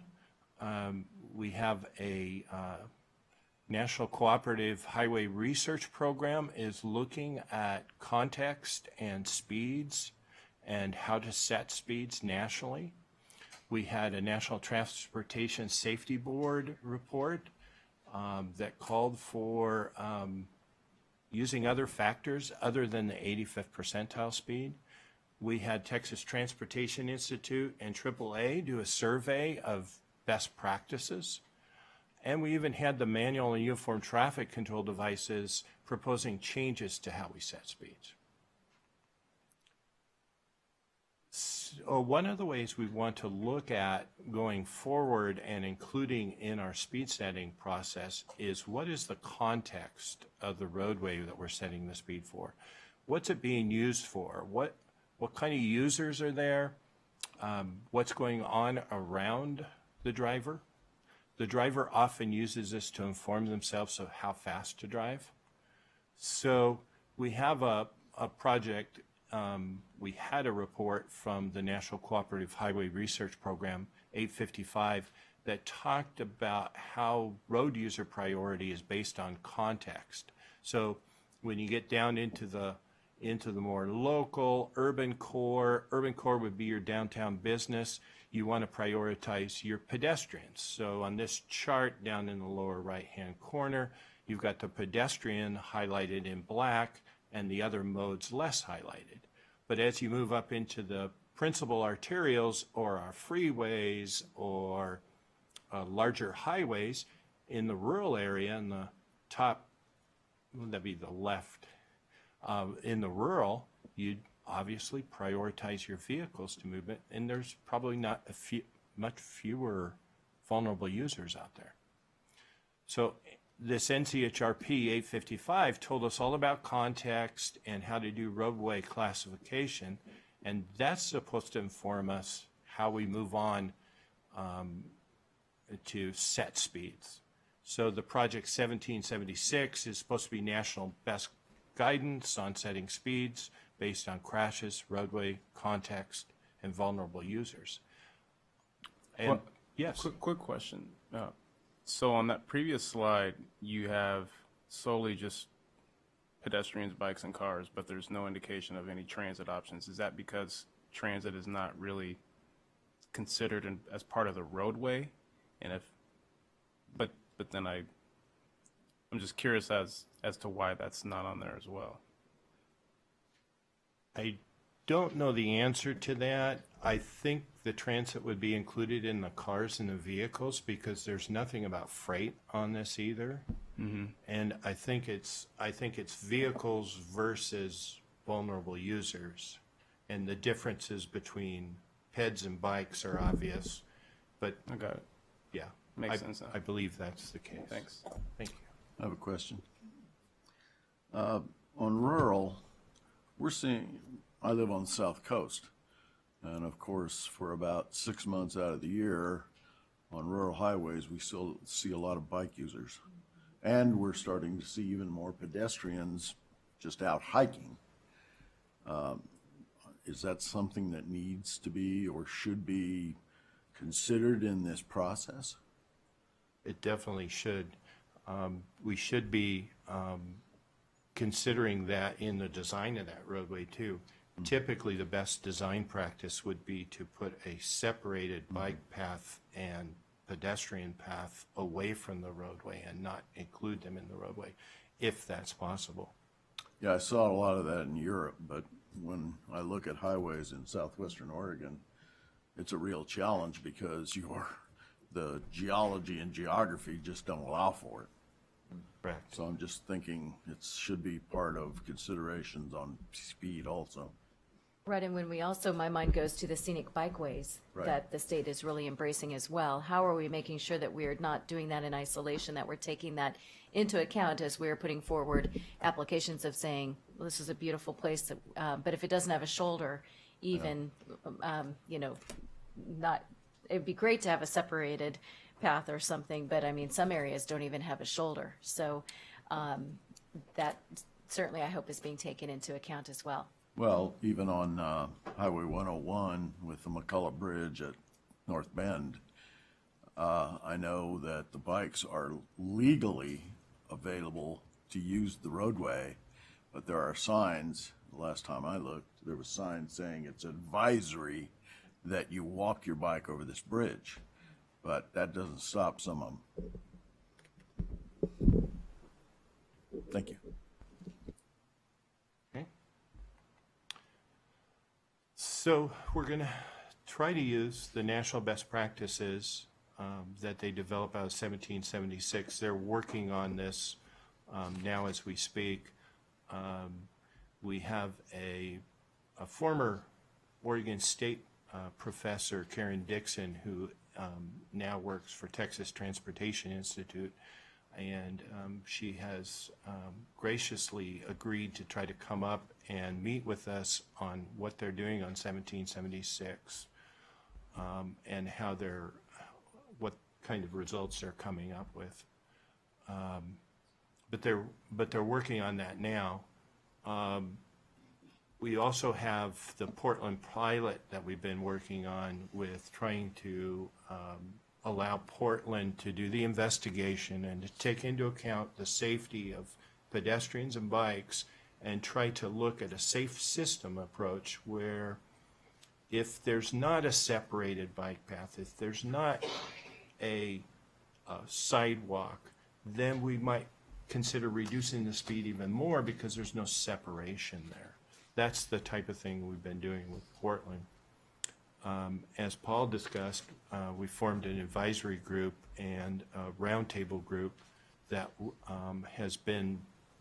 we've been talking about these changes. We've been talking about the national best practice and bringing in the national experts for advice. But we have to go through a rulemaking process because our process is set out in rule for setting speeds. So here's our timeline. It's a very aggressive timeline. We want to develop the draft rule and the changes to the rule, and then go through the rulemaking process starting in the summertime. And I'm feeling like there'll probably be public meetings on this too as part of the rulemaking process, and then bring it back to the OTC in 2020. Do we have other comments before we ask here? Please. One comment in reference the bikeway conversation and what Doug presented. What we have so far is preliminary results, draft results that they're working on. We're trying to time this rulemaking process with the completion of these reports so we can take advantage of those. So some of the points, the finer points that you're bringing up, like bikeways, for example, on rural facilities, is probably something they're still working on in the finer details, and it's certainly something as we develop the rules we can take into account. But we're trying to be, as Doug said, as assertive or aggressive in this as we can to, as soon as those final results from these national studies are done, we're in position to start that rulemaking process and make changes to our process as soon as possible. Okay, excellent. Questions or comments? Okay. But we do have a formal action here today, and that would be essentially, and I am appreciative of the committee structure and those embracing this change going forward too. So is this something that we need essentially a blessing from the commission to go forward and have this direction? Right. So if we have questions, please feel free to ask them. And Dr. Garrett, go right ahead. Madam Chair, I think we do have an individual that may want to share some thoughts. Is that correct? Okay, wonderful. So I wasn't sure. Okay, so we may have public comment on this. So maybe Troy, if you don't mind, we'll just switch out in case we need comment too.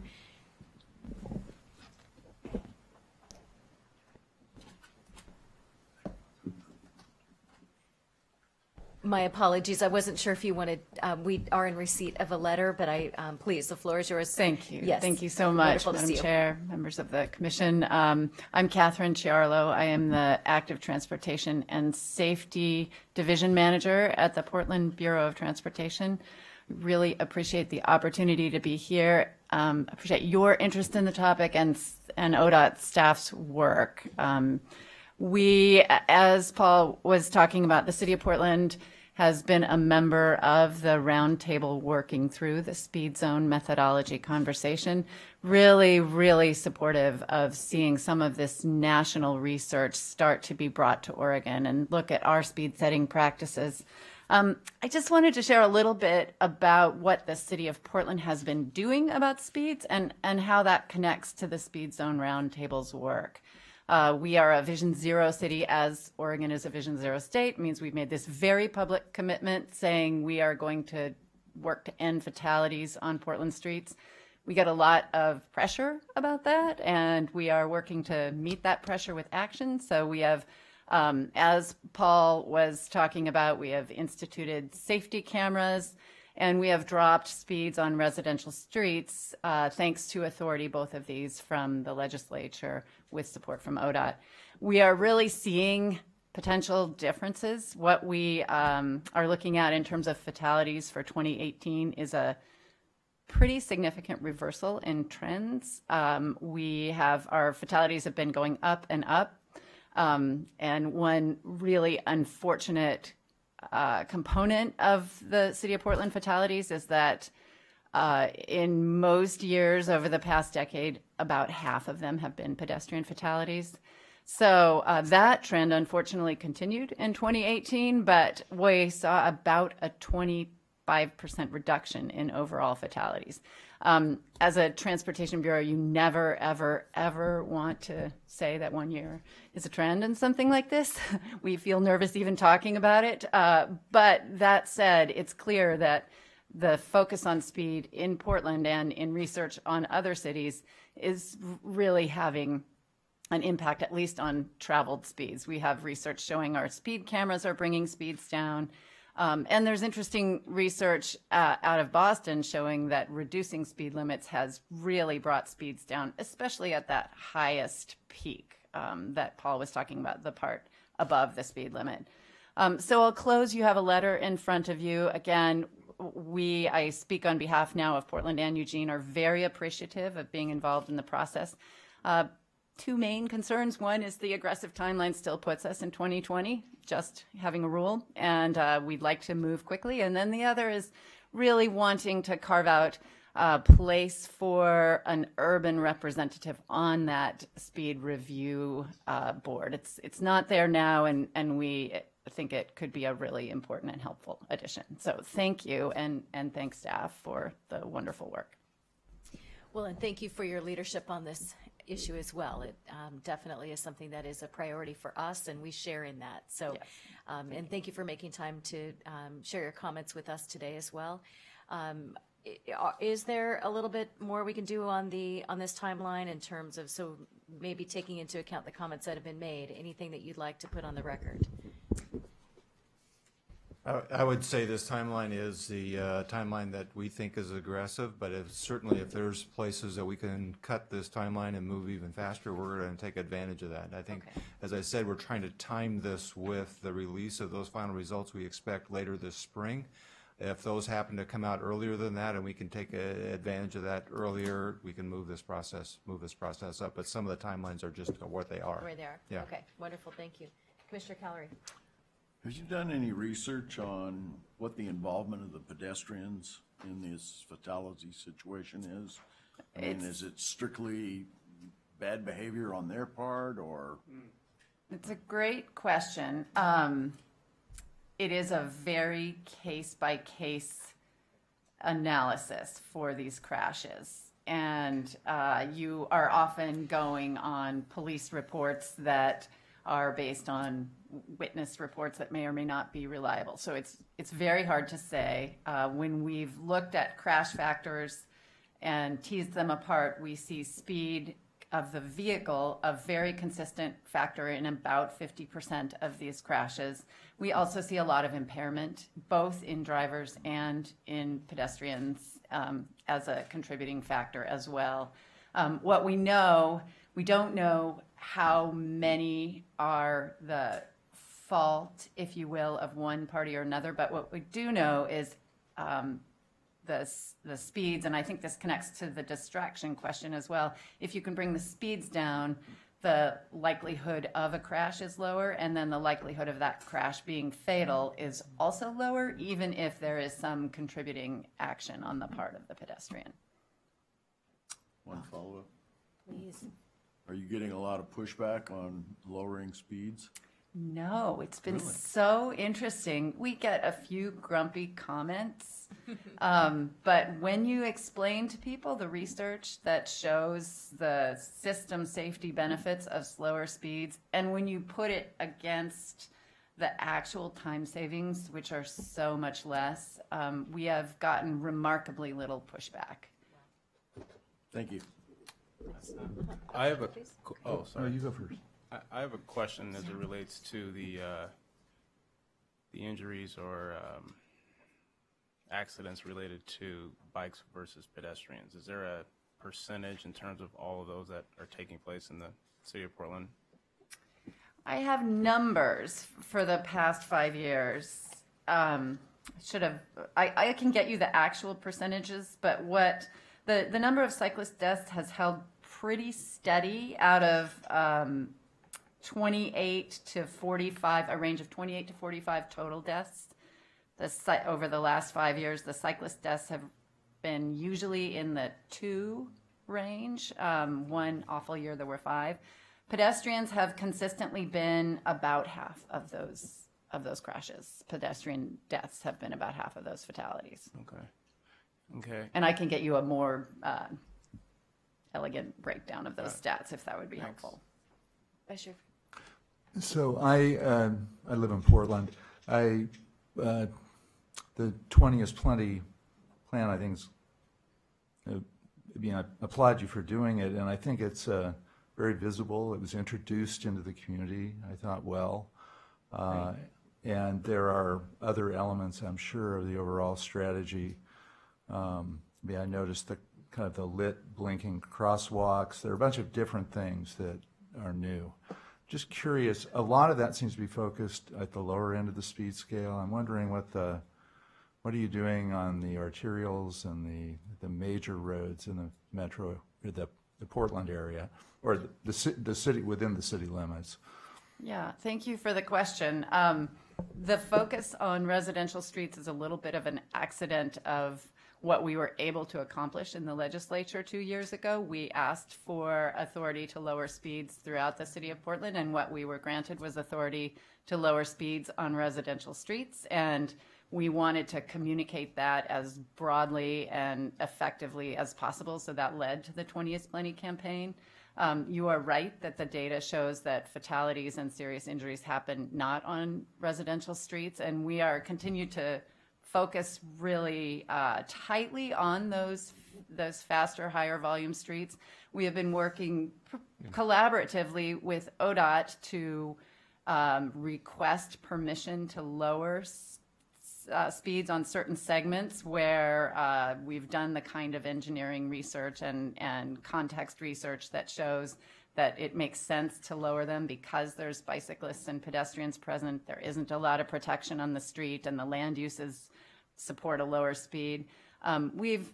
We've mostly been, I think, successful with ODOT in the context of the collectors. The arterials are more challenging because of the 85th percentile approach that Doug described, and that, I think, ties everyone's hands a little bit in terms of bringing those speeds down. I appreciate the comment, and I realize it's balancing, and each road is different. I do, just my observation is with the city's concerted effort to try to anticipate continued growth and not have the kind of housing problems that larger cities than Portland have experienced, for example, San Francisco, and affordability and all of those issues, that you get greater density, which leads to more traffic and more, it takes a multimodal form to an increasing degree, I think. So I just find driving, particularly on the Inner East Side, which is where I live, is it's a much more complicated urban environment than it was 10 years ago. So I think, I know it's very customized to the community and the neighborhood or the area, but I do think this is going to become a more complex mosaic, which requires us to be more sophisticated and anticipatory about the fact, if you just are looking at what's going on in terms of multifamily housing on the Inner East Side, you're just seeing an explosion of building going on that's tied to rezoning, as you said. So housing and land use are driving a new environment that these issues are falling, are having to manage through, and I think that'll continue to be true. So that's really the focus of my question is how kind of all of this ties together, because clearly we have to stay current or a little bit in front of the building, or else we won't have the facilities to meet the need of those who live in the increasingly urbanized areas. Yeah, thank you. We could not agree more, and I think that's what you're seeing reflected in that national research about speed setting methodology is the changing nature of these kinds of roadways. What methodology used to make sense, which is how fast are people driving compared to the posted speed limit, makes less sense in the context that you're talking about, where there's all these unpredictable things happening and you're trying to protect different users of the roadway. So Portland is interested ultimately, I think, in trying to gain more local control to have a consistent roadway typology-based approach over local streets. In the meantime, we will continue to work with ODOT and the Speed Review Board to pretty aggressively ask for the opportunity to lower speeds and try to connect that set of asks to the land uses and the changing things that are happening on these roadways. And I guess one last thing, just to connect it to the speed cameras, those safety cameras they really are showing results in bringing speeds down in the locations where they are placed. They are more effective if we can couple them with speed limit reductions as well. So all of these pieces knit together. Wonderful. Well, thank you for Thank letting you. us pepper you with questions Oh, while I you're really here as appreciate well. the interest. It's a wonderful partnership, and Yes. appreciate your involvement. And it is noted your request for an additional seat as well. So Thank you. Yes, thank you very much. Great. And thank you to staff who's been wonderful at organizing the roundtable. Thank you. Okay, so I do appreciate the involvement of others that have been a part of this discussion. We have a request in front of us in approving this direction. I welcome a motion. Okay. Do we, any further discussion? All right, all those in favor? Aye. Aye. Motion carries. Gentlemen, thank you. And Mr. Mather, I know that you will, there are only a few more opportunities to be able to give you a little bit of a bad time, but I just wanted to note We did that last night. Yeah, I I think, know, and I yeah, missed yeah. it, and I couldn't help it. So wonderful to see you. Thank I know you. this is not the last, but I know we're nearing the end. So I'm sorry I missed it too, Paul, and I'm looking forward to seeing the photographs from the party. wonderful to see you. Yes.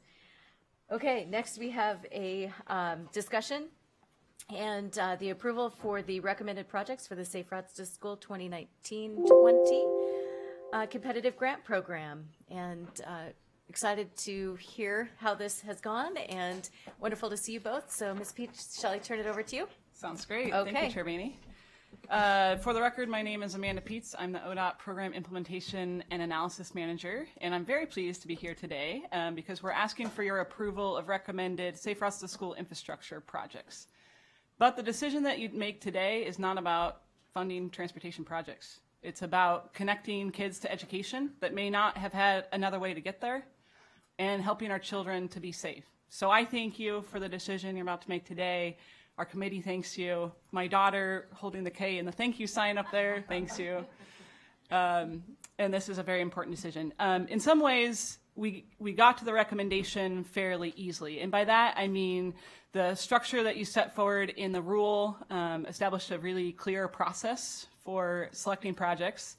Also, the project selection criteria and scoring that you set really helped us. And I want to speak to that just for just a minute because it came up in the audit findings earlier this morning. And the finding that came up was just making sure that all applications were equally evaluated, those from the department and those by our local jurisdiction partners. And I think what happened is the scoring criteria really helped to assure that. We used information on the application to come up with an empirical score, and so that we could have that score equally across ODOT applications and local jurisdiction applications. The other mechanism of assurance is having an independent review, and that was done through the establishment of our advisory committee. And that advisory committee included really diverse representatives who deliberated thoughtfully on the projects themselves. And what they brought forward to you today is full consensus on the recommended list of projects. On the other hand, I think the challenging part of selecting projects or recommending projects was that we couldn't fund everyone. The need far outpaces the amount of funding available. Based on conversations I had with legislators leading up to this funding pot and our knowledge of the needs on the transportation system, we really focused our investments on things that clearly benefited biking and walking for children to school, and also trying to complete the transportation system for biking and walking. There's a number of gaps out there where there's no facilities that exist. So the recommended projects before you today really are adding sidewalks, adding bike lanes, and adding safe crossings. And I have the distinct pleasure of introducing Leanne Ferguson, who is our Safe Routes to School program manager. And Leanne is a dedicated public servant. We are lucky to have her in this department. This isn't just a job to her, it's her passion is helping children. And I would say that she's poured literally her sweat and tears into this program, and that's a reflection of what you're about to see today. So with that, I'll turn it over to Leanne. Can you pass me the clicker? Sure. And this, does that turn it on? It likes a really heavy push. Yeah, there you are. There you go. Thank you very much, Jackie. Wonderful to see you. Wonderful to see you too. Thank you so much, Chair Boehne and Commissioners. Again, my name is Leanne Ferguson. I'm the Safe Routes to School Infrastructure Program Manager here at ODOT. Been here about a year, but I've been working in Safe Routes to School for about 12 years. And this past year has been one of the most challenging and inspirational and wonderful years of my career. And I have, for a year, taught 30 fifth graders in intersections how to use public right-of-way on bikes. So it's saying a lot, because it's an experience in itself. So today we'll talk a little bit about the background of how we got to where we are today, the recommended project list, which you have before you, and then we'll get on to discussion. So Safe Routes to School has, we call the 6 E's of Safe Routes to School, which includes education, encouragement programs, enforcement activities with local police departments, evaluation, making sure that the programs that we are running are effective for the communities that need them the most, as well as engineering projects and equity. We know when all of these things exist together in a Safe Routes to School program, we see a greater increase of students walking and biking to school. But today we'll focus on engineering. So in House Bill 2017, $10 million was dedicated to Safe Routes to School, increasing to $15 million in 2023, which was part of the increase in gas tax. So the gas tax restriction applies to these funds. It needs to be built on the public road right-of-way, as well as the statute mentioned at 40% local cash match that could be reduced to 20% in certain instances. We created a rulemaking advisory committee. We brought a rule to this commission in May of 2018. And I'm not going to highlight all of the aspects of the rule because we've done that before, but stop me if you have any questions and I can go back and go into any of the details. The rule divided the funds into 3 different pots. The biggest pot of the fund is 87.5% is the competitive program, which is the recommended list that you have in front of you. There are 2 additional programs, a rapid response program for 10% of the funds that will help us address high needs in between the 2-year competitive cycles, as well as a project identification program, which will allow us to send a consultant to communities to help them create Safe Routes to School project lists in communities where those projects have not been identified yet.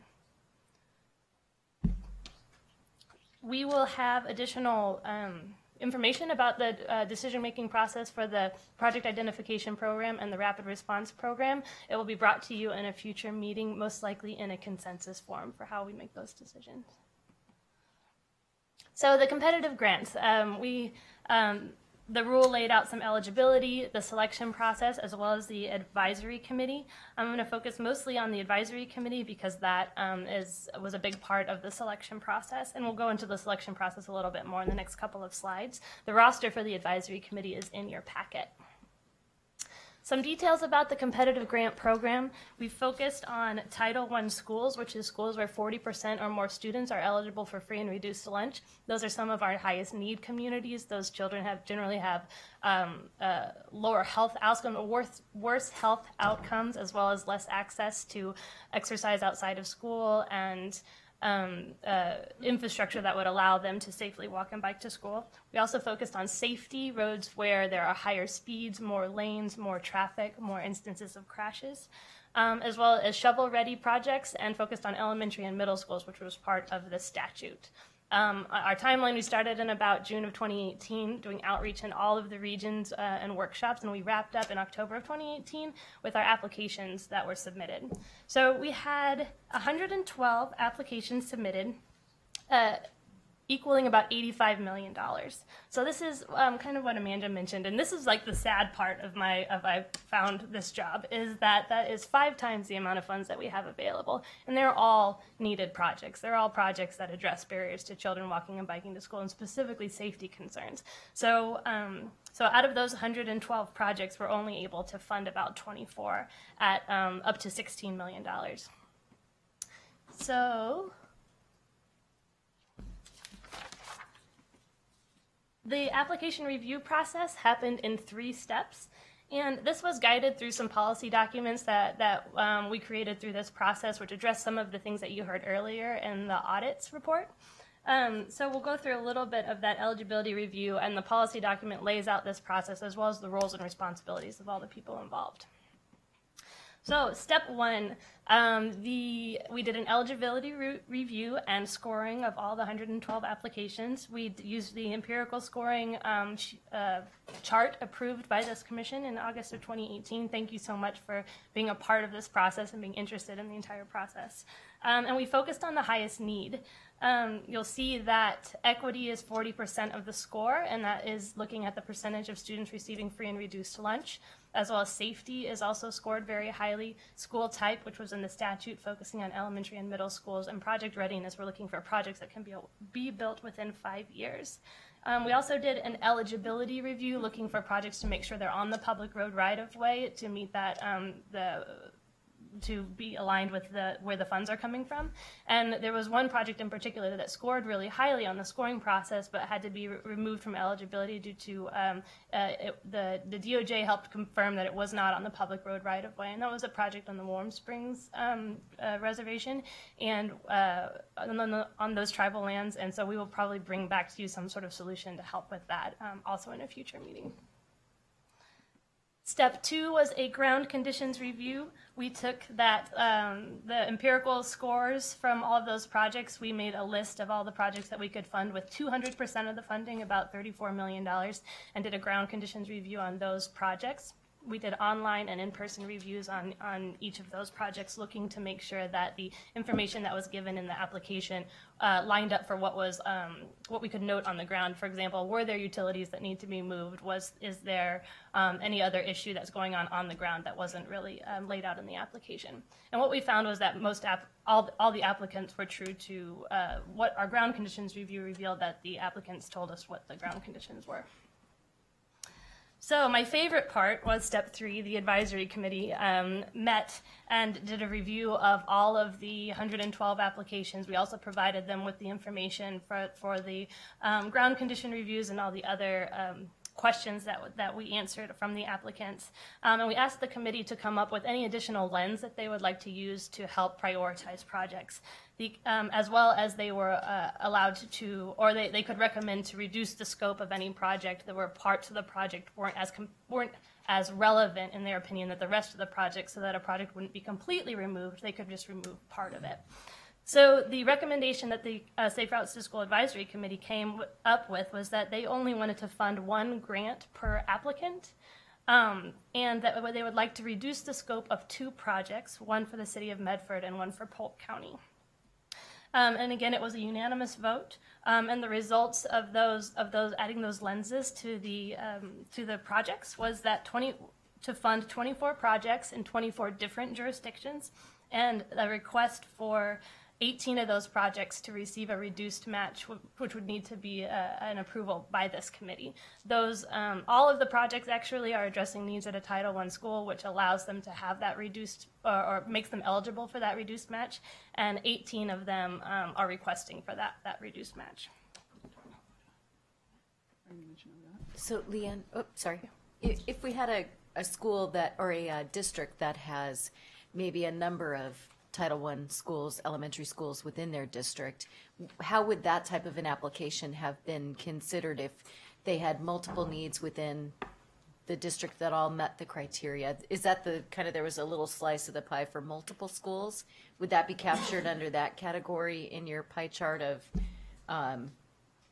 you have multi-school 3%? Is that maybe? Oh, right, exactly. So okay. if a project was addressing the needs at multiple schools, it gave them a couple of more points. Oftentimes it's an elementary school and a middle school together. Okay. So that's a lot, that project would be addressing a lot more students, multiple schools. So Okay, that's and exactly. but there was clarity for them to know to come in as one applicant, not as I'm going to apply for that school and now that school, and so that they would be viewed as multiple applications versus multi-school. So on the front end of the application process, was there a lot of clarity on how to apply if that were the case? In the workshops, we talked about bundling projects Okay. together, and we Wonderful. really encourage people to bundle projects together for a multitude of different reasons. Okay. That being one of them. And I think Leanne on an earlier slide cited that there was, 206 projects out of 100 and some applications, and that Right. reflects that bundling idea. Right. So 112 applications, 206 separate, distinct projects.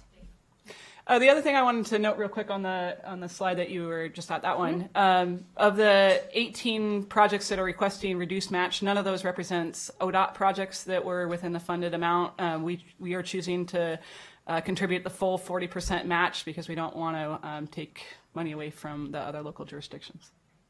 Will we also be diving in a bit in terms of that match in terms of a barrier to any, will that be part of the presentation as well? Or The match being a should barrier? Should I Not- ask it now? Go ahead. Yes. Okay, so did you find that match issue, the 40%, was a barrier, and that essentially we ended up with this is the majority requesting, of those that we funded, requested the match reduction. So thoughts on that? During the workshop process, as well as during the rulemaking process, we heard multiple times from many, many people that the 40% match was really high and hard to reach, as well as even reducing it to a 20% was also pretty high and hard to reach for many, many communities. And those came back as public comment throughout the rulemaking process, as well as in-person questions during the workshops that we did and the webinar. It came up a lot. We may want to communicate that back to the legislature about if we really want to get projects on the ground, that this is a reality that we have now run the tape on for them and can have a chance to share that. Absolutely. Sure. And I would also add that because the commission through the scoring process highly favored Title I schools, those schools then make the project eligible for a reduced match. I think we saw a higher amount of applications than we might otherwise see if it was known that their match contribution would have to be the 40%. If that makes sense? Yeah. And I also wanted to mention that the League of Oregon Cities has a legislative concept out for seeking a match reduction down to 20%. Excellent. Okay. Wonderful. Okay. Thank you. You're welcome. We'll keep going, but please keep asking questions. So this is a map that shows the distribution of the recommended projects that are on your list. The total is about $15.6 million, but the total investment, including the match by local communities, is about $22 million for Safe Routes to School projects. So the projects, like Amanda said, what we're looking at are things like sidewalks, bike lanes, pedestrian, refuge islands, flashing beacons. They're really things that you could picture kids using to get to school. So we do have a requested action today that this committee discuss and approve the recommended projects for funding, as well as approve the match reduction for those 18 projects. I'm going to spend a little more time talking about next steps, and we'll come back to this, but this is the last slide that I have. So once the project list is approved, we will be able to, or we've started doing a little bit of groundwork on helping verify match and scopes for some of the projects that will go into their intergovernmental agreements. And also the agreement, it says that these projects will be built within 5 years. We're also starting before and after studies that will help us gain baseline data for all of the projects, how many kids are currently walking and biking to school. We will be monitoring projects throughout the process using quarterly reports and final walkthroughs of projects. And we'll be looking at performance measures like increasing safety, addressing the barriers that were listed in the applications, as well as completing all the projects within 5 years. And those were also some things that we worked out with working with the auditors, and we've got some of those things now written in policy that we didn't necessarily have during the time. So to that point, especially we had the committee approve performance measures in their December meeting when they selected projects so that we can track the performance of getting money out the door, making sure projects are built, and some of those programmatic ones. I think Leanne also referred to some other outcome-based performance measures that will seek between infrastructure and non-infrastructure programs longer term. And the last thing I wanted to bring up, because that we had 5 times the amount of people requesting this funding, that we will, of course, have another competitive process starting in 2020, and that will be for $26 million to be allocated in 2021. So we'll have a slightly larger pot of funding to work with, and I expect to have a larger group of folks reaching out for to access those funds. And that is all the information that I brought. We'll come back to the requested action. So I'm going to pause for a moment. We do have public comment on this particular item, and I also want to note that in your packet, commission members, we have a letter from Polk County, and have you had a chance to review this by chance, and is there anything that you'd like to state? If not, I want to acknowledge that the letter is here, and that we are in receipt of it, and then we do have public comment as well. So. Sure, if I may respond to the letter that was received. So in the Polk County instance, Leanne mentioned in her presentation that the advisory committee recommended that there are 2 projects that needed to be rescoped slightly, one of which was Polk County, and pulling out a particular component of that related in particular to traffic signal. As I mentioned earlier, based on legislative intent and early discussions that we had, there's interest in focusing on those investments that are most clearly tied to biking and walking, and because of the needs of the system, really focusing on adding sidewalks, adding bike lanes, adding safe crossings. I think longer term, we certainly acknowledge that investments on traffic signals, roundabouts, or other improvements will be necessary to make the system safer, but the need is so great, we're really focused in on that one effort. Staff had the recommendation that that component of the project be pulled. We did not share that recommendation with the advisory committee, who independently also recommended that that component of the project be pulled. Okay. And the advisory committee recommended that either the Polk County project not move forward as a whole if it includes that, or if they would be willing to remove that component. In initial conversations with the county, it seemed that they were willing to remove that component in order for their other pieces to move forward. Well, and that may be something that's able to be funded outside of this funding. So is there maybe a conversation in terms of working with Polk County to identify maybe other pathways? I think that's an excellent point, Chair Boehne. Something that they can certainly consider within their funding that they have available is to leverage the projects at the same time, so that they're having a cost savings or seeking other funding sources that are more for traffic and transportation. Okay. So to the commission, it sounds as though there's more work to be done in outreach to Polk County. Is that where we're leaving it, essentially, to make sure that the project, because I am we don't want to be adjusting for a county of, we know what you need. They may want to adjust timing on this as well. So walk me through what that means in terms of how solid it is that if we make a decision today, does that allow for any flexibility in going forward and working with them? So I would say yes, and I'll let Leanne, who's had more direct conversations with them, respond as well. But this is a good example where it includes a bundle of different projects and efforts. So it's easily detaching that one element of the bundle of projects so that the other 2 can move forward as originally proposed in their application. So I don't see any impact to this change for them unless Leanne. Okay. We talked about some potential options of right now we're working on creating the scopes and the timelines that will go on the IGA. Those can be updated throughout the process through an amendment process, which is definitely doable. We also talked about looking at the amount of funding that the advisory committee did set aside for their projects, and if they have any cost savings within that amount. If there's a small portion, like a really bicycle or pedestrian portion of the project that was removed, if there's cost savings and they wanted to add back in that particular piece, we can update the scope in order to allow for something like that. But what I would try to be clear about is like that was the amount of money that the advisory committee wanted to invest. Okay. So that great. Okay, well, then we merely have a letter, so, obviously trust your judgment and how we go forward, and I know that that partnership is something that we want to continue to work with and guide them as best we can. So just wanted to put all that on the record. And then we do have an individual who wants to provide public comment. Do we have questions on this particular letter from Polk County before I move into that? Okay, so stand by, please. And Ms. Nassett, I believe that you wanted to comment on this?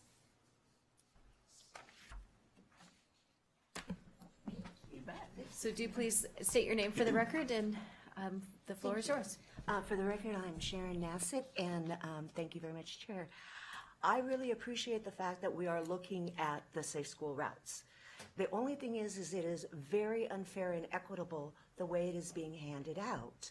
Instead of having everybody have signs and everybody have crosswalks. Some have signs and lights and crosswalks and this and that, and others have nothing. In North Portland, in 1978, I used to cross, because I was going to college, at Midway and Fessenden at 5 a.m. in the morning and dodge the trucks. It is 45 miles an hour and runs along the side of the school. And they have refused, the city of Portland, to put up even a sign that says 20 miles an hour or a school sign in that area, in the 3-block area. We have been trying for close to 40 years. City of Portland wants to put in things that the people there do not want. They don't want a light because it would break up the traffic, and they don't want mediums, and so the City of Portland has held us hostage. So recently, as you may know, on Fessenden Street, they painted their own lines, because that is also 35 miles an hour. It did not come down to 20, and they say it's ODOT that won't let it come down to 20. They also say it is ODOT that will not let us put school signs adjacent to the school where the traffic is running 45 miles an hour, and there is no way to get from one part of the residential to the other residential to that school. And when I talked to ODOT, they said, oh no, it's safe school people. It's the person that has the liaison for that area. So I asked them, I said, so what's up? Why don't we at least have a sign? And I was told it was because ODOT wouldn't allow it. I said, how many times have they refused your application? And she said, well, what do you mean? I said, you have to put in an application. How many times do they refuse it? She said, well, I don't know. I've never received a refusal. I said, oh. She goes, well, I heard it that way when I came to this job. I said, oh, how long you had the job? 5 years. And she had never even been out to that area or looked at it. And then I told her, people have talked about we're going to put out crosswalks ourselves, and we're going to put up our own school signs out there that say 20 miles an hour. And if the public does or doesn't do it, well, And she said, well, people could get killed that way. Really? We had somebody hit recently. We have people that grab each other's hands and say, run for your life when they cross that street. 5 lanes, 4 in each direction, and a center lane, 45 miles an hour, and it is a way in and out of the port of Portland. And we can't even get a sign. So I am hoping, since they keep saying it is you,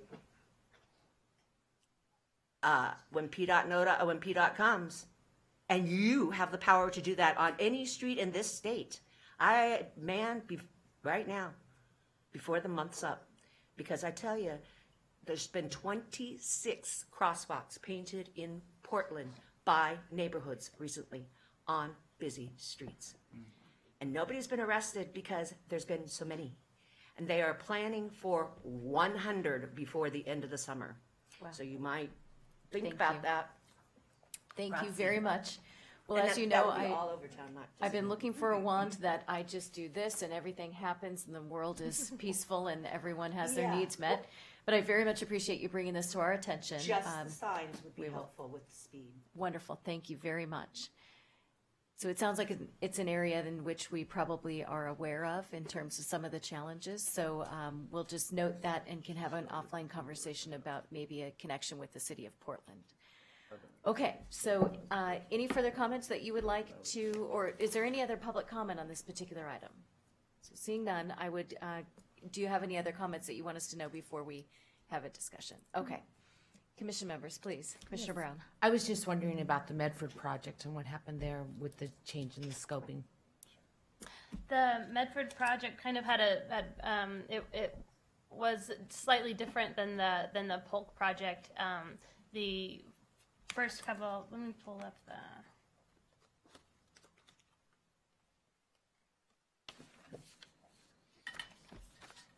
Thank you for your patience. So the committee decided to fund, there were 6 total locations in that project, and the committee decided to focus on the final 4, 3 through 6. And the first 2 projects were seemed less urgent than the other ones. So when projects are bundled together, you can see like which projects sort of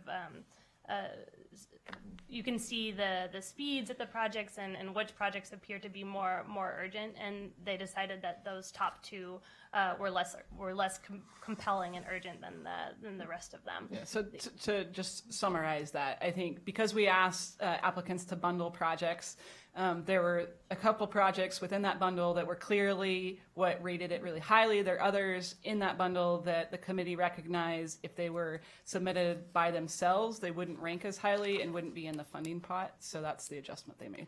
I think that's a great way of actually trying to spread some of the equity around and giving the flexibility to the advisory committee. I think is a good thing that you can do that. So it's too bad there was only 2 that we phased and not a lot more, because some of the ask was really high. So thank you. We made the maximum grant request amount $2 million because we know that there are a lot of larger projects out there that never get funded because there's just not quite enough money. So we wanted to make the pot big enough, or the ask big enough to be able to incorporate some of those projects.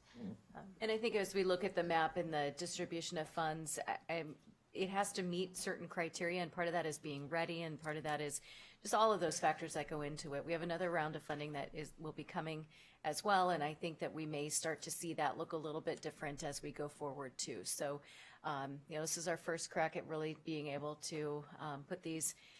We have pressing needs all across the state. This is my opinion, has been underfunded in the past, and would submit that we probably are still not where we need to be. And in terms of the health of our communities and our kids, and the safety, we have some things that we need to lean into. So the committee, and to your work in general, I suspect not an easy conversation to have.